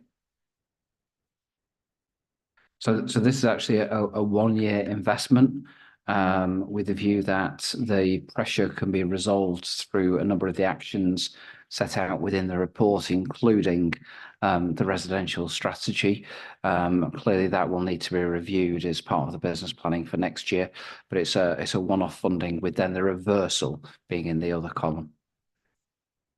It's effectively from 25/26, and then the other years 26/27 and 27/28. That we're anticipating that we'll be able to cover those costs. Yes, I think it's from 25/26 we're anticipating we'll be able to cover the costs. Thank you. Councillor Daunton, please. No?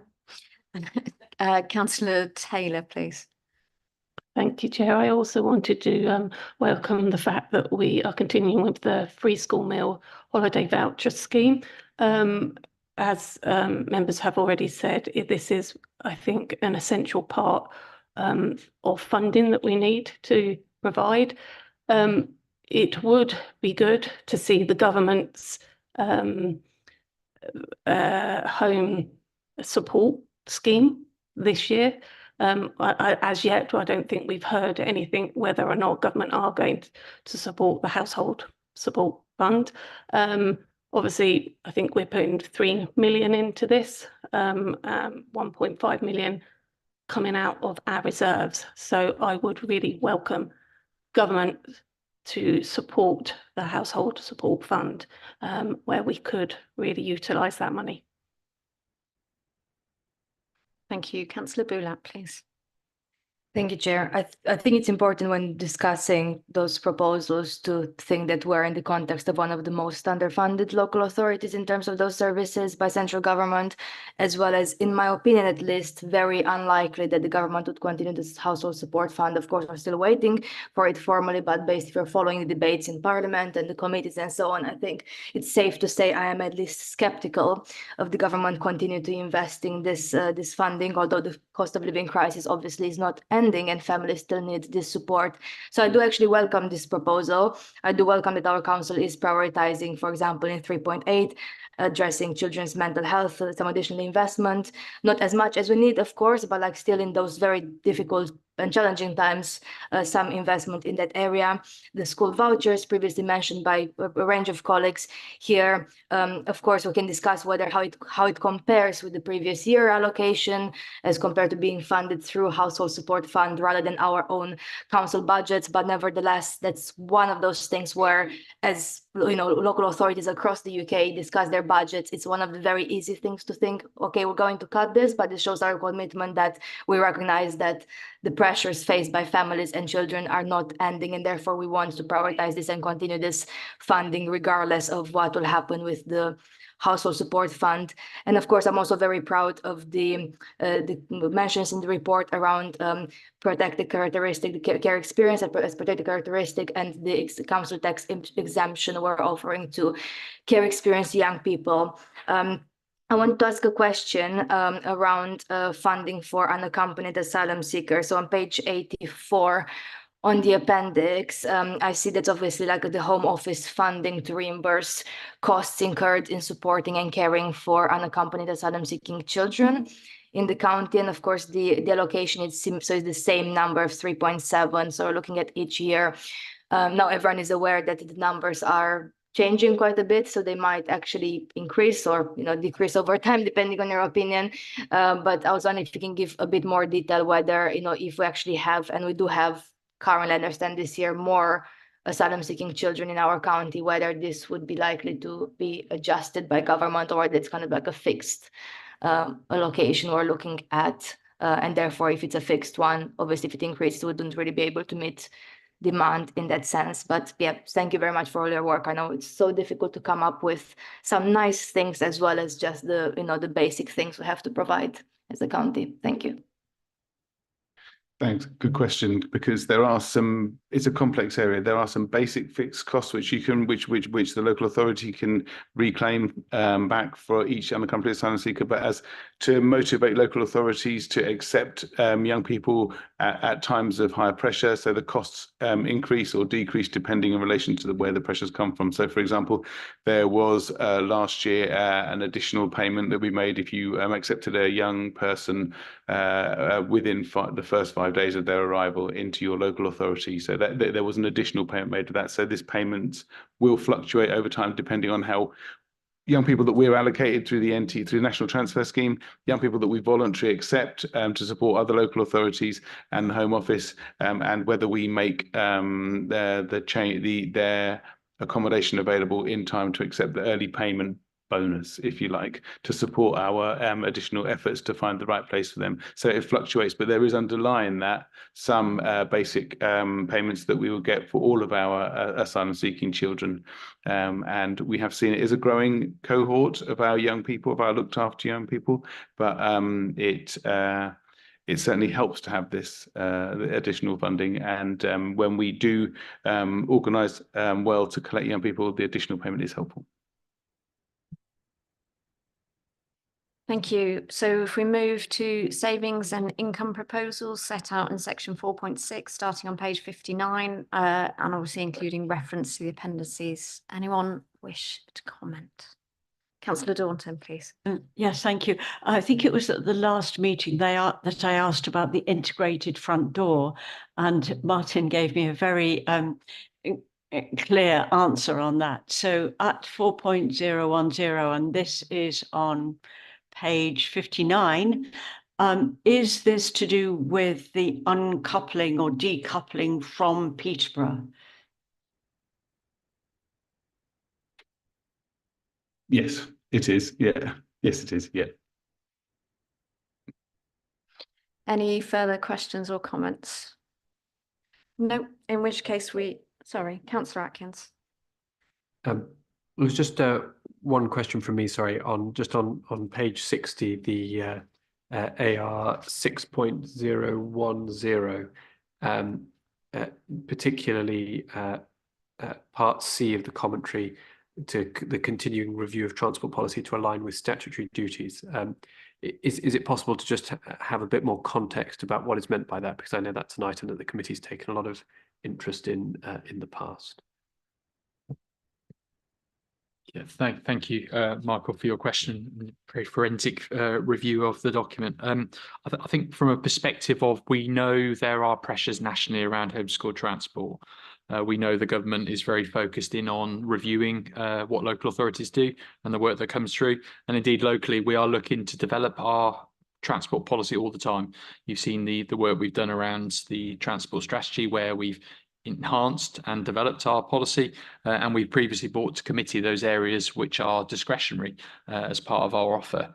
I think what this reflects is that we need to continue to review at all times our offer and continue to see what government policy changes, what local policy changes, things like this, the combined authority and their work around transport may mean for this. And I think to keep the policy direction live at all times is going to be really important. I think obviously our focus here is around changes that come through from savings, but equally I think it's important we look at opportunities and growth too in our transport arrangements. So I think it's a generic review of our transport as an ongoing basis, as the committee has done in the past, to stay on top of those changes as they come through. Thank you. And just to clarify, if there were any obviously changes to national policy or regional or anything like that, those would come back before the committee for kind of full scrutiny before any decisions were made. Yeah, you'll be familiar. We have to publish our policies each year anyway, and we bring those through to committee for review and endorsement because they are owned by the committee. Thank you. That's very helpful. Thank you. So the next section is, having lost it, the capital programme items within our remit, which start at paragraph 4.9 on page 62, and the detail can be seen table 4 starting on page 85. Any comments or questions, please, committee? No, none.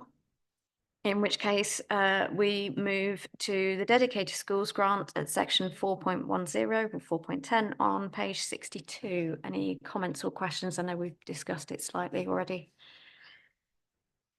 Nope. Any further comments or questions from anybody? I think of note for us to mention to go to strategy and resources are the input into mental health, the school vouchers and the council tax exemption. But Michael, would you like to summarise everything we've said so far? Thank you. Excuse me. So, okay, I think there was a lot of clarity has been sought and provided on a number of proposals and how they've been calculated, including within that the residential strategy, the children's care placement saving, inflation and the homeschool transport budget. Clarity was also sought on the 3.1 million funding for children in care placements from reserves, and it was confirmed that 1 year of reserves was to support this due to the view that future year costs can be managed by the savings set out in the paper and future actions. Clarity was also sought on whether the residential care homes will come back to this committee, and it was confirmed that they will. And finally, clarity was also sought on the homeschool transport savings, in particular the policy, and it was noted that there would not be any changes. There would be a continuing review both nationally and locally, but any changes would be brought back to this committee. I think that's everything. Thank you. Councillor Hoy. Sorry, I did have my hand up for the capital programme scheme. That's okay, no problem.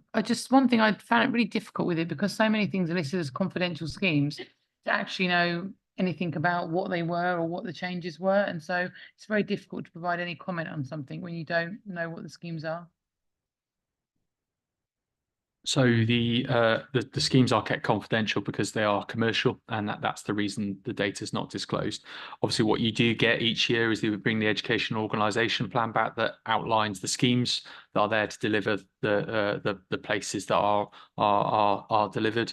What we can do is we can provide a note for you about the latest update on which schemes are in. Obviously, you see those as part of the budgetary control reporting that we do in the capital oversight as well. But very happy to provide a little bit more detail to committee members if that's helpful. Obviously, what we can't disclose is the values that we place against the schemes. Yeah, I'm just a little bit concerned for transparency, really, because we've got no way to know if anything's been removed from our capital programme if we don't know what the schemes are. And so I'm just concerned that we're potentially voting on something today to remove a scheme that we wouldn't know we were removing.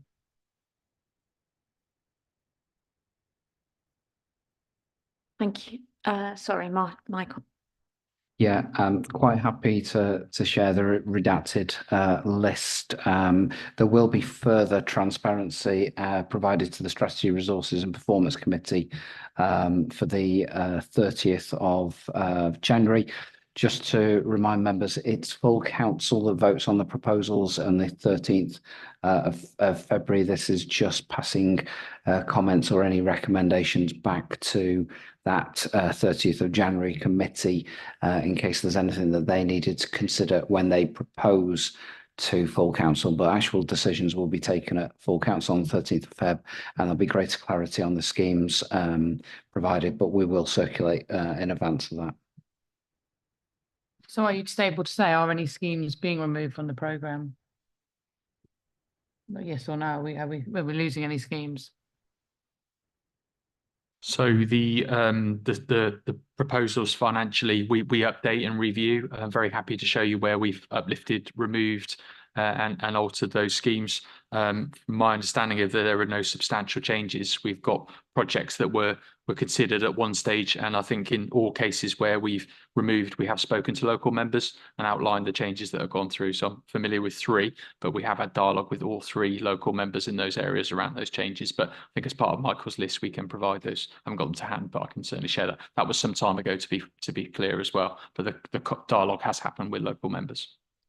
And I think the ones you're discussing have come through spokes as well, is the other sort of forum that they'd come to. Councillor Sharp, please. Thank you, Chair. I did say when I spoke earlier that I wanted to touch on a couple of things. I'm presuming we're now towards the end of the report. On page 116, 120 on the electronic copy. And it goes back to this the 3.1 million in terms of children in care, where the table there is showing a pressure of 3.1 million. And I thank you, Michael. I understand where the figure is now coming from. I think it was page 76 you referred to. We've then got the transfer out of reserves in 24-25, and we've then got the 2 individual savings of 1 million and 250,000. Then the following year, 25-26, we're presumably putting that money back into reserves. But are we making no more savings? What's the? I'm struggling to find where the actual benchmark is for the starting point, because if we're referring to savings, sure, is that just a one-off 1-year saving, or if we're doing a 5-year MTFP here, then surely we should be populating all of those 5 columns.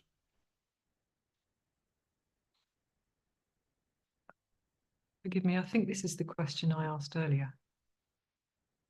It is related to Councillor Bradman's question. I think we're now into the detailed appendix, which references the pressure in relation to children care in care placements, which starts at the electronic copy, page 117.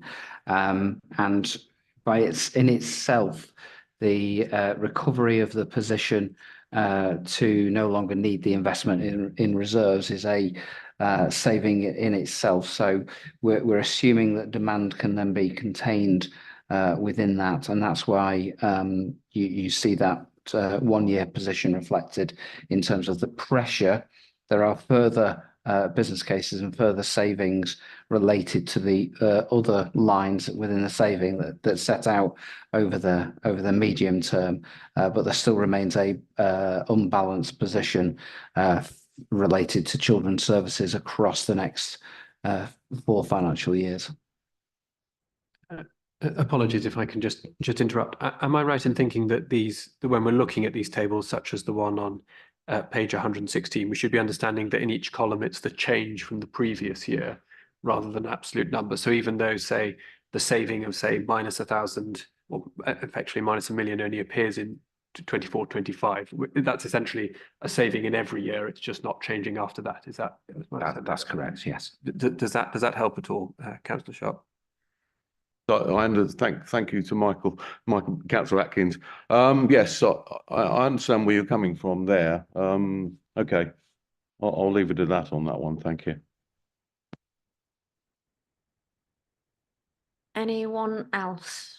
In which case, we move to the vote. Co-opted members are not eligible to vote on this report. We've been asked to consider and scrutinise the proposals relevant to this committee within the business and financial plan put forward by Strategy, Resources and Performance Committee on the 19th of December 2023, to recommend the changes and or actions for consideration by the Strategy, Resources and Performance Committee at its meeting on the 30th of January 2024, to enable a budget to be proposed to full council on the 13th of February 2024, and C, to receive the fees and charges schedule for this committee, which is included at Appendix 2. All those in favour, please raise your hands. Thank you. All those against? And any abstentions? Rishenda, please. Thank you, Chair. The proposals are carried by a majority in favour of 8 votes for, 6 votes against. Thank you. Thank you for joining us, everyone who's joined us for that item, and taking it to Strategy and Resources and Performance. I'm going to propose a 10-minute break before we continue to take us to 16:59. We'll come back. Thank you.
Item 9, committee, thank you. Item 9 is the joint procurement of all age carer services, which includes the young carer services. Helen Andrews, the Children's Commissioning Manager, rejoins us to briefly introduce this report. Thank you. Thank you and hello again. I've brought back up in case my voice really does go. Can I introduce Nicola Dawes, who's a commissioning officer in the Children's Commissioning team.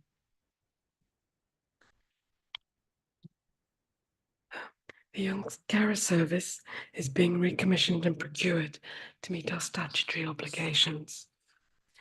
The Children and Families Act and the Care Act require local authorities to take reasonable steps to identify the extent to which there are young carers within their area. In 2023, Cambridgeshire was named in the top 5 counties for identifying young carers by the school census. Credit goes to our provider, Centre 33, who currently deliver Cambridgeshire's young carers services and have achieved this. The Act also places a duty on authorities to offer an assessment to determine whether the care being provided by the child is inappropriate and how the child's caring responsibilities affect their well-being, education and development. The Care Act 2014 also places a duty on local authorities to assess young carers before they turn 18 so that they have the information they need to plan for their future. 3 carer services are being procured, led by adult commissioners. They are the Adult Carer Service, Carers for Adults with Mental Health Needs, and the Young Carer Services. All will deliver the strategic intentions set out in the All Carer Strategy that was published in 2023. In Section 2, I would bring your attention to 2.7 on the latest evidence about the lifelong impact of caring on young people's lives, from missed opportunities in education, lower earnings, and poor mental health.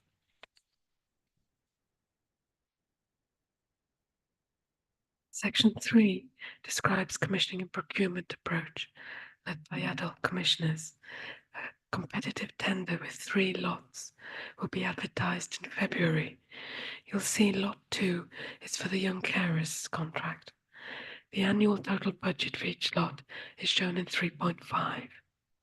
Adult commissioners will be asking the Adult Health Committee on the 25th of January to approve the procurement approach and delegate responsibility for award and executing all 3 contracts.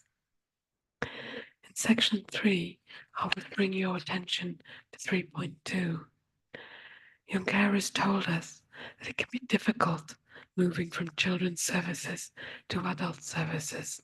Supporting young carers when moving into adulthood is one of the priorities in the all-age carer strategy. Centre 33, our current provider, started piloting a transition service for young adult carers aged 16 to 25, funded by Cambridgeshire County Council's Cultivate CAMS and external funding. An evaluation of this service is due in 2025. Initial findings will be shared in June this year so that learning and practices can be applied to the young carer service. And finally, evidence shows inappropriate caring responsibilities can significantly impact on the lives, the education, the health, and the friendships of young carers. At the same time, young carers have told us they find their caring role rewarding. This service will help young carers achieve the right balance, tailoring to their needs, their maturity, their abilities, and their choices. Thank you.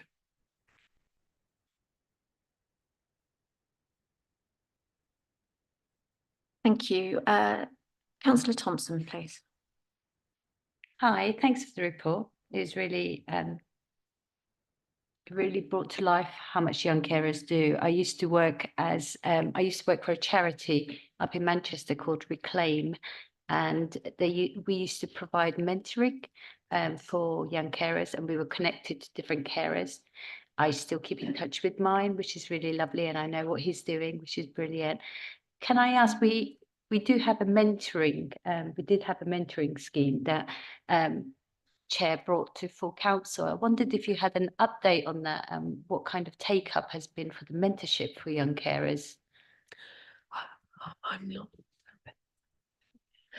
Yes, my colleague Nicholas just said she believes that's specifically for care leavers. Yeah, however, this is young carers who are caring for an adult, and increasingly we're finding a lot of young carers are caring for multiple people in their families, and at an earlier age. Can I go back to you? So can I ask, do we work with any charities that would mentor young carers? Not specifically in this contract. Centre 33 is a charity, and one of the roles in this is that they do a lot of what we call capacity building, because otherwise the service will be absolutely inundated with referrals. So identifying young carers in schools, school champions being supported, being able to support low risk young carers so that they can focus on the much more complex cases. Thank you. Councillor Slatter, please. Thank you. Sorry, I'm going to jump about a bit. In 3.3 is, but in page 127, it must be. This survey that the young carers themselves designed, I would love to see that, because this is totally outside my experience, and it could well be that if we knew the sort of questions that were asked, I think it is identifying young carers and giving them the confidence to come forward and to accept help, and obviously for the help to be appropriate, and the sort of thing that they do want, and the sort of help they need to have for a variety of the people they're caring for. You know, caring for their mother and a younger sibling, clearly very different sorts of support.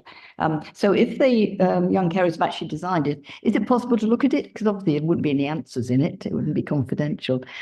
Just being nosy perhaps, but I would really like to know that, you know, otherwise you put your foot in it, don't you? If you have a bit of casework that's got you realise that a young carer involved. I would appreciate that if it's possible. Thank you. I don't see why not. We are very big on co-production and participation and engagement with young carers. My colleague Nicola was actually central to working with young carers and Centre 33 and young people on actually developing that a particular survey. Do you want to mention a little bit about it?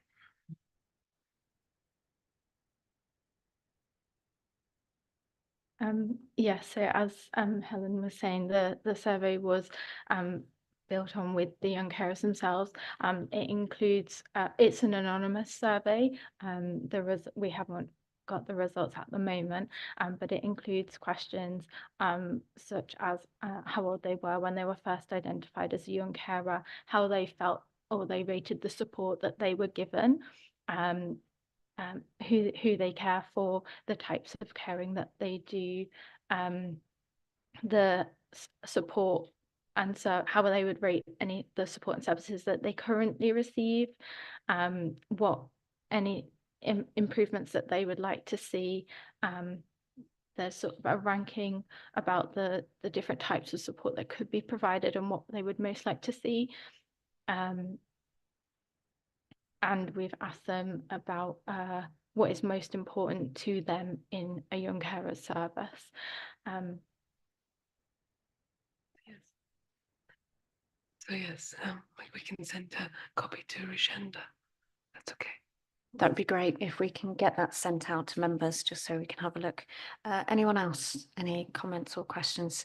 Thank you for setting out this as a service. I've worked with children who've been identified as young carers, and it's been really key to them to have that support and be able to meet peers who obviously are in the same sort of situation, so they don't have to explain what their home life is like. But also, thank you for pointing out how important it is to our young carers that they value the job that they do, and it's an important part of their life. So it's really good that we can help them bridge that gap between the need and the cost of it in terms of time and that kind of thing, but how important they feel their role is, and making sure we're valuing that.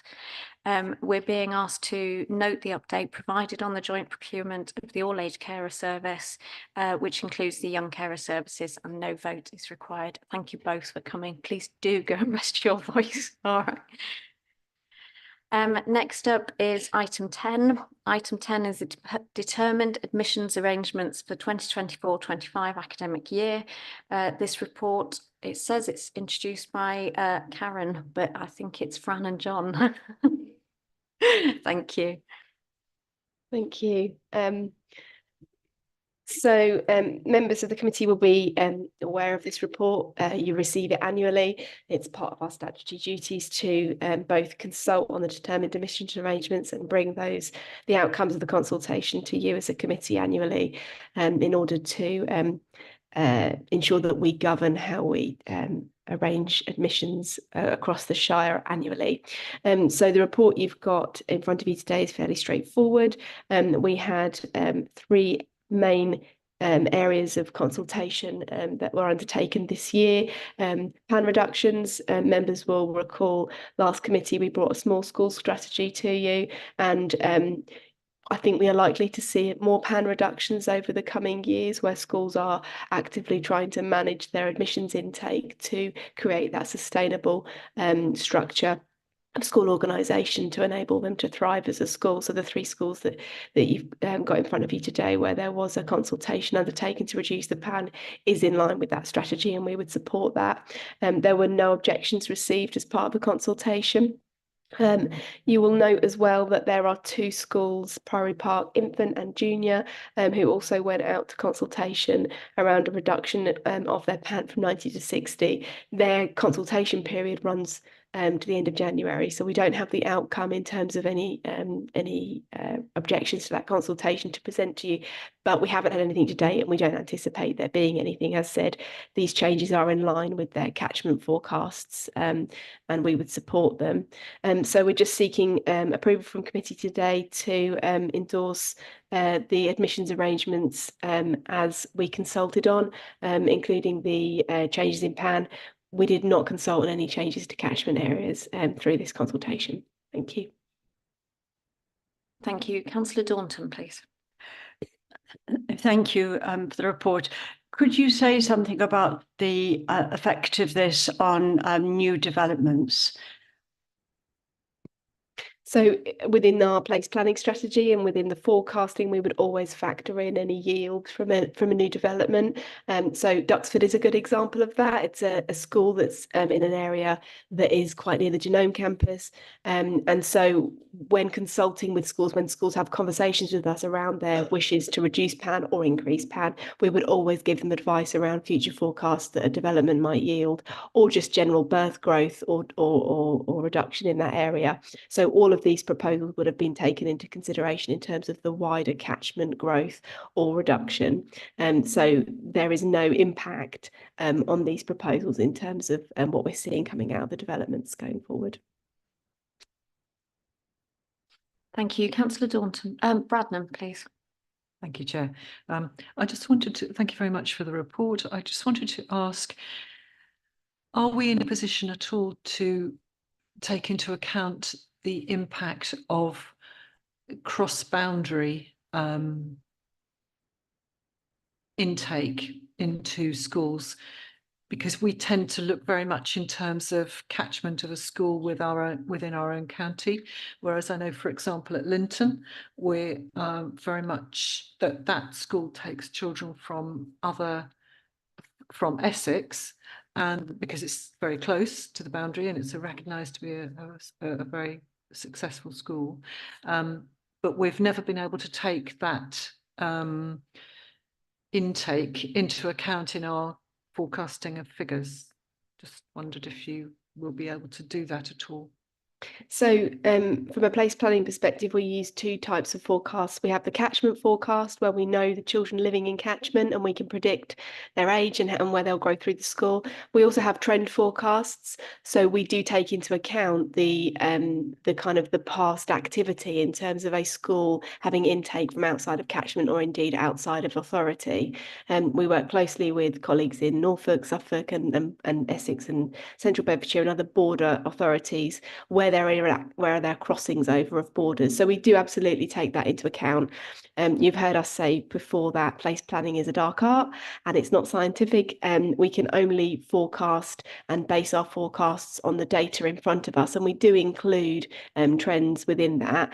I think we've reported before that our forecasts are within a few % of being accurate year on year, and we're consistently adjusting that. But parental preference, one can never predict completely, and there are circumstances where parental preference changes and we do see trends change. We are seeing, as you've heard us say at committee over the past year, an interesting time happening within Cambridgeshire at the moment in terms of migration and the impact of that, particularly within secondary transfer. We're also seeing the impact of cost of living in terms of the numbers of families remaining within the state system. I'm saying cost of living, but of course it's because we've got some amazing schools as well that they want to go to, but we are seeing less children and families opting for independent education and remaining within our system. So there are sometimes subtle behaviour changes that do impact quite significantly on our trends, but we've got an excellent team that keep abreast of that. In scenarios that we're presenting at the moment, it's a fairly tried and tested trend, and there's nothing within here that would worry me in terms of detrimental impact on communities. Thank you. Thank you. Councillor Hay, please. Thank you, Chair. You mentioned a reduction in PAN for Harston and Newton Community Primary School, going from 25 to 15. How will this affect the viability of that particular school? Thank you. So, as you would have seen within the small school strategy that we presented last committee, PAN and numbers of children entering into the school is a key indicator in terms of a viability of a school, but it is one of many. Harston and Newton are a small school, and we are actively working with them. They're a school that are considering options at the moment, and we're due to meet with them again actually soon, just to make sure that we're supporting them in working that through. But you're right to note that the reduction, so the reduction in PAN, whilst it seems a detrimental step because they're saying we're going to take more children, less children into the school, with the schools listed here, and we would advise that that's only done with a nod to what the trend is anyway. So we're not saying that there are 25 children that want to go to this school and we're now only going to let 15 in. The trend is that there is 15 or less children coming into this school anyway. So what that does is it allows the school to better plan, so they're not, having teachers and support assistants ready for more children than actually turn up. So it enables them to have better financial forecasting and can predict what their costs and income will be in a far more resilient way. I don't know if you wanted to add to that, John. I think a really good example in the paper is Linton Infants, where it's reducing from 60 to 50, which again sounds a strange way of operating, but because it's an infant school, has infant class size legislation, has to set up in classes of 30. Being stuck at 60 means you have to have 2 classes in each year group to operate. So by adjusting the PAN, you can be more flexible, you can offer places, with both schools, we've been really clear about in-catchment children will over-admit and deal with it, but the organisation and the class structures can be adapted to better meet needs. So actually, as a tool to improve viability, there's 2 examples there where that is the case, and we'll work through. Ideally, we want them to grow, we want as many children as we can be, but to organise better, this gives them an advantage to do that. Thank you. Councillor Slatter, please. Yes, closely related to that, something I've noticed is quite difficult is the fact that even though that a family may know they're moving, they know they've got children, they want to sign them up for a particular school or even a school, and they can't do it until the child is there. Now, this obviously makes it difficult to plan. Is there any way for the school and the authority to take account of those absolutely definite intentions, or as they're just not supposed to even know about them until the children come through the door?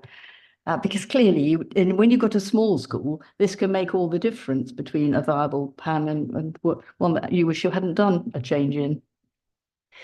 I mean, absolutely. We obviously have hard admissions data where the application is made and it's a real thing. And as you said, often it is difficult when a family knows they're moving into an area, but until they've got that address, they can't formally make the application.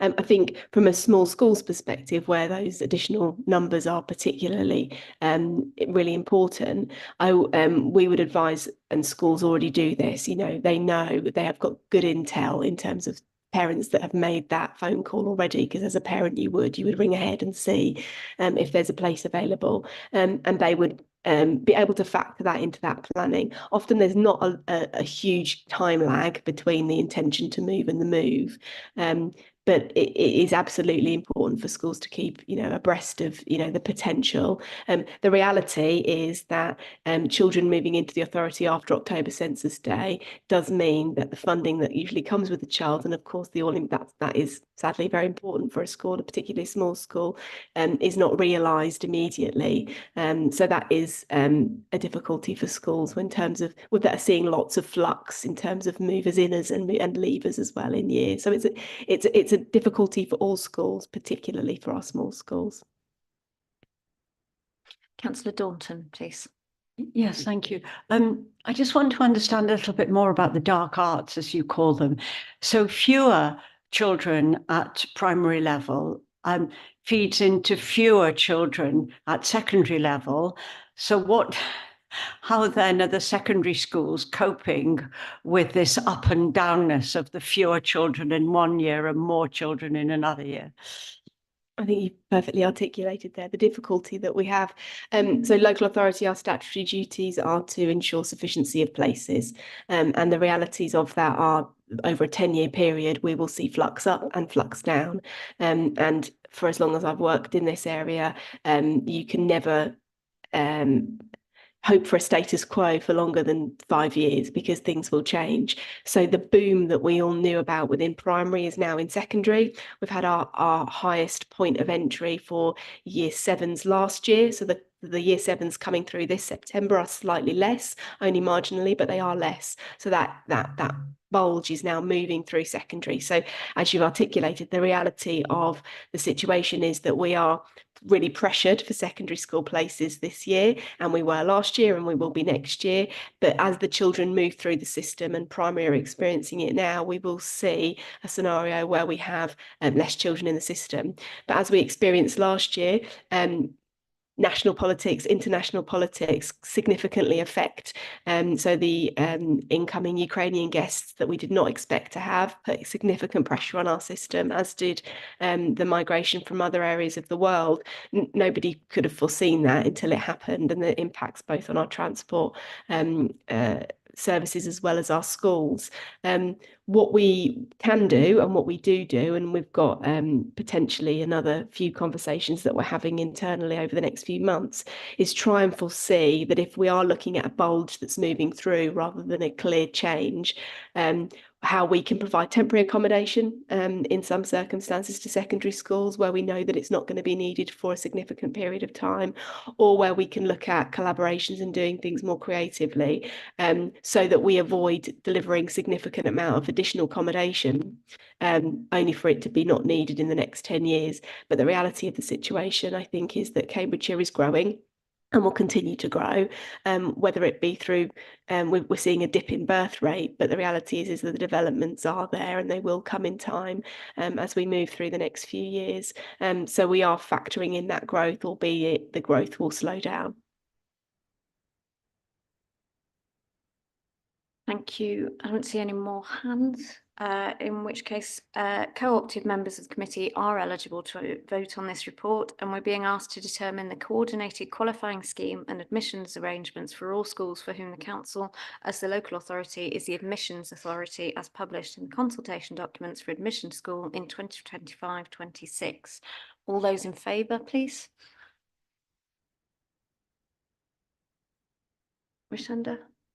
That's unanimous, Chair. Thank you, everyone. Item 11 is our good news story, the provisional education outcomes for 2023. And John, I think this is your final report for today. Thank you. Thanks, Chair, and you're quite right to say positivity in this report, and really pleased to see it. So you'll remember from the report we shared with committee last year, as we came out of COVID, we saw a sustained improvement in our educational outcomes, both relatively and in relation to previous years. And I'm pleased to say with the report we present, we sustain that position, and you know, obviously a good place to build in terms of continued improvement of outcomes across Cambridgeshire. What the report does is it breaks down through each of the key stage assessments, the different aspects of how we performed against each of the key groups. We've given in each section the work that the local authority is doing to support schools to improve and develop, and we've worked through each of the key stages up to key stage 4 and outlined the details of that improvement. To say we still have challenges is not underestimating the position. We know our disadvantaged children do not do as well as their peers in other local authorities, so that continues to be a focus. And we continue to have challenges around our writing outcomes, particularly at key stage 2, which is really the measure that's holding us back to move significantly above national average at that key stage. So that is an absolute focus for us. And again, we've made suggestions and we've been running workshops, conferences, and bringing in developments to help improve those particular areas. The end of the report does pick up our intervention work.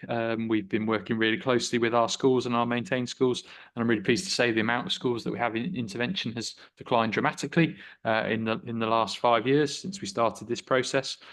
We have picked out there that we are taking action where we are concerned about those outcomes, and using the statutory powers the local authority has to drive that improvement and outcome. So yeah, to sum up, I'm pleased with the progress. I think there's more still to do, and I'm very positive that our school leaders and our staff in our schools are working exceptionally hard in very challenging context and doing a fantastic job for our children and young people. So I think we should acknowledge them in this report. Thanks, Chair. Thank you. Any comments or questions, please? Councillor Bradnam. Thank you, Chair. And thank you, Jonathan. I just wondered whether there is any, this is good news, excellent news, and I'm very glad to see it. Just wondering, do we keep a record of the attendance as well? Because I know, obviously after COVID, there's been quite a drop in attendance. And I wondered if this is despite lower than desirable attendance, that's one thing. If it's this kind of performance with high levels of attendance, that tells another slightly different story. I wondered if you could just give us some information on that. I'd be very willing to send to the committee the latest position with attendance data. I share that with schools on a regular basis, so I'm very happy to circulate this. Our attendance as a local authority is above national for primary, in line with secondary, and slightly below for our special schools for those positions. Am I happy with attendance? It's significantly lower than it was pre-COVID, but it is recovering and getting somewhere back towards where we should be. I think if you analyse this data, I think we can say, without having the information in front of us, persistent absence leads to lower outcomes. I think that's an absolute correlation between the two. So the work we're doing through our school improvement team is heavily focused in on that particular agenda. We are bringing a report back. I think it's now going to go in June around the work we're doing on attendance through the Working Together initiative the Department for Education is launching. It is an area of school improvement that, in my view, will have as big an outcome as the work we're doing around quality of teaching and learning in the classroom. So you're right to highlight it. I think we're doing okay with attendance, could do better, and we're going to focus in on that. And we look forward to seeing that report. Thank you. Councillor Slatter, please. Thank you. A simple question and then a query. I was looking at the special education needs support. Could I just check with you whether that's just individuals who have an assistant or whatever, just what is meant by that, those numbers there? And the other thing, partly because it's bundled up with literacy and numeracy and bundled up together, I would be very interested to know how many of our children would be classified as having English as a second language. And is that a group that we should just be keeping an eye on? And is it also a matter of whether the teachers are getting enough support? Because it's obviously a very different thing, and they might not even have had the requisite training, which we may be able to help with. My impression is locally that they've got better English than me in a amazingly short time, but I wouldn't like to be complacent about it. I think this is another one of those acronyms because EAL is English as an additional language. Additional language. So it is in the tables. It's the mother tongue spoken at home, so it's even more complicated. So yeah, you've got the data on EAL in the report. What I would say though is that the data actually is good for EAL on the whole, but there are disparities. So particularly around Cambridge City, very high performing in terms of EAL children. If we move further north in the county, the performance lowers. But that's a generalisation. What I can say is that people are very aware of the challenges with new arrivals, and we must be careful to not mix the two terms up, but there is a correlation between the two. Practice is variable, but there is good support available for those children who have English additional language. You may English as additional language, and it's the mother tongue spoken at home that is the measure of it. So it's a really odd measure, but and often underreported. Actually, is one of the pieces of work that I've encouraged the team to look at is, are we accurately recording that in the census and for schools? Because it makes a difference with funding. The report you saw earlier, there's extra money if EAL is recorded as part of the census within a 3-year period of being new to the country. You mentioned SEND support. SEND support is a category that schools will consider where children have additional needs. It's not linked to funding. It's not linked to a TA, for instance. It's where a school has concerns around a child and their needs, recognising that by recording them as a group, and obviously will provide additional support. Obviously, for children to have an education health care plan, we have to go through a process to review it. Our expectation will be that there is support prior to that at SEND support, and that's where the name comes from, to make sure can children's needs be met with appropriate adjustments, additional support within the existing arrangements of the school, rather than going through a statutory process to pick it up. So it's a wide category, and it can relate to all sorts of different challenges that a child may have around their learning. And if I can add, I met with a Cambridge City head teacher and we discussed EAL, and she said, like you did, the children performed really well with the exception of writing, and the difficulty of writing in a second language adds an added complication, even if their reading level is far higher. So the way writing is assessed makes it incredibly complicated at that stage. Councillor Boulat, please. Thank you. On that point as well, I'm really interested in this discussion of what counts as minority ethnicity category and how do we categorize, for example, people who are dual citizens, who perhaps their home language is actually English, but still they will have some background that would present with some difficulties in terms of especially writing, but also other skills. I think it's also interesting to think about the kind of intersection between like minority ethnicity and disadvantage as well, because I think it's a very different set of needs if you move, let's say, from a wealthy country and buy one of the new houses on new developments in Cambridge City and go to school in Cambridge City, as compared to perhaps coming as an asylum seeker with your children and being in a totally different situation immigration-wise and in terms of disadvantage as well. So I wanted to ask about this those figures around the disadvantaged category. I was looking just an example at the percentage achieving a good level of development, but there are some differences in the other tables as well, because you said it's an area of focus. So I was wondering what kind of factors we're looking at.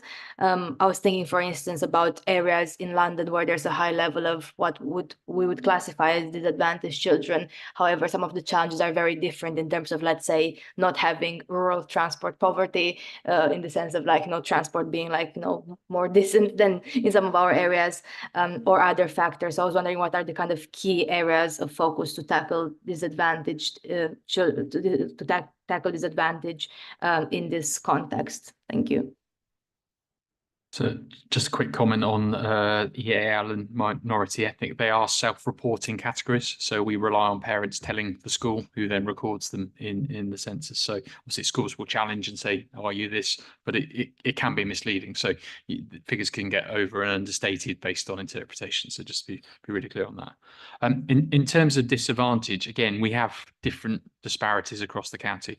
One thing we know, disadvantage is increasing. So that the category here is around pupil premium entitlement. So it's children entitled to free school meals, or it's those that have ever been entitled to free school meals for the last 6 years. So covers a large group, and obviously comes with that geographically a number of challenges. New arrivals, are they entitled? Other work. What I would say is that obviously we as a local authority are very focused in on pupil premium. There's additional resources to support these children. We've been working with organisations such as the Education Endowment Foundation to provide support and mentoring and challenge and curriculum to try and support those areas. I think one of the challenges we do have is around parental engagement with this group. Support with things like reading, for instance, is a challenge. We know that, and I think Brian has made the point around writing, but actually reading, going into Key Stage 4 to be able to access the terminology that's in a GCSE paper is a key challenge. So I think when we look at disadvantage, we need to be really careful. It's not just a child; it's a context, it's their housing, it's the other factors around it, and obviously we encourage schools to work with those families around unlocking the potential of those children and getting additional support to enable them to access. Obviously, what we have had is the COVID catch-up resources too, which are coming to the end, unfortunately.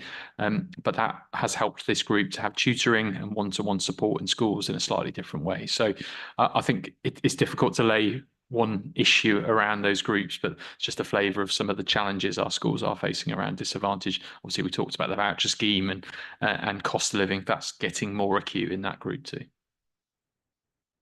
Councillor Taylor, please. Thank you, Chair. Yeah, carrying on with the disadvantage theme. Are schools still, I mean, I don't think it's something that they have to do, it's not a statutory thing, but do they have to produce what they're spending the pupil premium on? And if so, where does it go? Who views it? What sort of governance of it is there? So it's a responsibility of the head teacher and JERA governors to publish that on each school's website. It is obviously used by ourselves, academy trusts. Ofsted will review it when they come in and look at those areas. It's there for parents to challenge and review. And obviously the role of governors is to make sure there's good impact as a result of that investment. And, governing bodies will be having a similar conversation to this at a school level to say, what are we doing about this group? How has that resources contribute towards it? Are we having impact? What's changing? Where does it go? So it is a publicly disclosable document that should be available on every school's website. Thank you. And just on another way, under 3.4, it's got phonics check, but I'm not sure if is that paragraph where it says there's still work to do in closing the gap for disadvantaged pupils, and this remains an area of focus. Is that to do with phonics check, or is that an overall area of focus through this report? Because then it also talks about to tackle this area, a pilot project is taking place with a group of schools in East Cambridgeshire, working with the Education Endowment Foundation. I would like to know a little bit more about that and whether we can see some sort of outcome of that, sort of evaluate what's happened there. But I'm just trying to understand that statement. Is it just to do with phonics? Is it to do with the whole report? So I've made a generalisation around our results. The disadvantage is a gap, and that's true. If you read throughout the sections, in that particular section, it relates to disadvantage. So if you look at the table below, you can see that 61.6% of children achieve their phonics check against the national of 66.9. So we're about 5% down on that group. And if you look at the group, the difference between Cambridgeshire and national, it's the biggest gap. So that's where that statement is made around that group catching up. And then it comes back to what I said earlier about reading, language acquisition. This is where we will want children to be accessing early years. And I'd be very happy to provide some information around the pilot we're doing in East Cambs. I think that's part of the priority area. I've got details to hand, but I know obviously phonics has been a key driver for that project, and you know, the impact of phonics on reading and GCSE English is huge. So that's why we picked it up. Happy to bring that back if there's an action for us. We'll provide you with a briefing note on that. Thank you, Councillor Atkins. Thank you, Chair. Apologies, couldn't resist a final unhelpful question. Looking across all of the sections, to cut it very broadly, our performance is essentially sort of behind national at primary level and better than national at secondary level, which is a slightly odd combination. Is there a sort of, there probably isn't, but is there a simple sort of structural reason as to why our secondary schools are performing comparatively better to their peers than our primary schools are? Are we doing something to the children at age 11 that means they suddenly start kind of performing better? What's kind of happening here? I wouldn't say it was unhelpful. I say it's a complex question. So I would generalise more that children do better at the start of their education. There's a dip and they come back up and work their way through. It may not come through in that data, but that's certainly our perspective. I think context is important here. We have a lot of very small schools and small organisations, so that quality can be a challenge in those environments. It doesn't necessarily happen and work through that way. Obviously, progress in our secondary, as you've seen through the Progress 8 figures, is very strong. So there's a lot of value being added there. I think the conversation needs to be had about how we sustain throughout a primary education the success that goes into secondary. I think if you looked at the national picture, though, there would be a slightly different position where it goes the other way around and it goes down. So I think we need to unpick that. But again, I think if you broke it down by districts, you'll see a slightly different picture about what happens across those year groups. But we are very focused in on Key Stage 2. And if you look at the barrier at Key Stage 2, it is writing. You know, our other measures relatively in maths has come down a little bit, but reading is strong. We need to get our writing outcomes out, because if we did that, we wouldn't be dipping. So I think it's really important that you support the service to keep delivering around writing earlier with phonics and then through into secondary. Yes, I mean, somewhat tautologically, if our primary schools aren't perhaps performing as well as they could be, then the progress measures might be better, because that's measured from the point at which the secondary schools take them on. But I agree, we maybe shouldn't be relying on them to the extent that we are to kind of do that catch up and that progress. And it's good to hear there's that focus on Key Stage 2, like I say. Thank you. Thank you. I think that's everybody. We're being asked to note and comment on the findings in the report, which I think we can say we've done. So our final item is item 12, the committee agenda plan, training plan, committee appointments and local authority school governor appointments. Rishenda, do we have any changes to the agenda plan, please? Just one change, which I think John has already mentioned, which is the Working Together School Attendance Report has been deferred to June. Thank you. That's because March is looking very busy. Please do not book anything that evening. Is this on the agenda plan, Councillor Slatter? Yep. And right down to the bottom, page 163, number 25, it's about SACRE. Sorry? The agenda plan. All right, well, it's the nominations thing. It's really hard to find it because it's not on here, and that is the membership of SACRE. We don't have an outside body. It's the next one. Well, I couldn't find it in the next item, so I thought I'd not lose the opportunity. So the committee training plan is coming next. This has been reviewed and updated by the new directorate leadership team and reviewed by spokes. Do we have any comments or questions on the committee training plan? Nope. So next is committee appointments. Rishenda, I think you have one change for us. if I may, just to be clear, could we clarify under item 2 on the training plan, it says the format of training is Nicola Curley and Myra O'Farrell, and I don't think they're officers with the council anymore. This is on page 150 on the paper copy, as it were, 154 on the electronic. That's the list of previous training that has occurred. So that was the name of the people who led the training at the time. Yep. Sorry, Rashenda, please.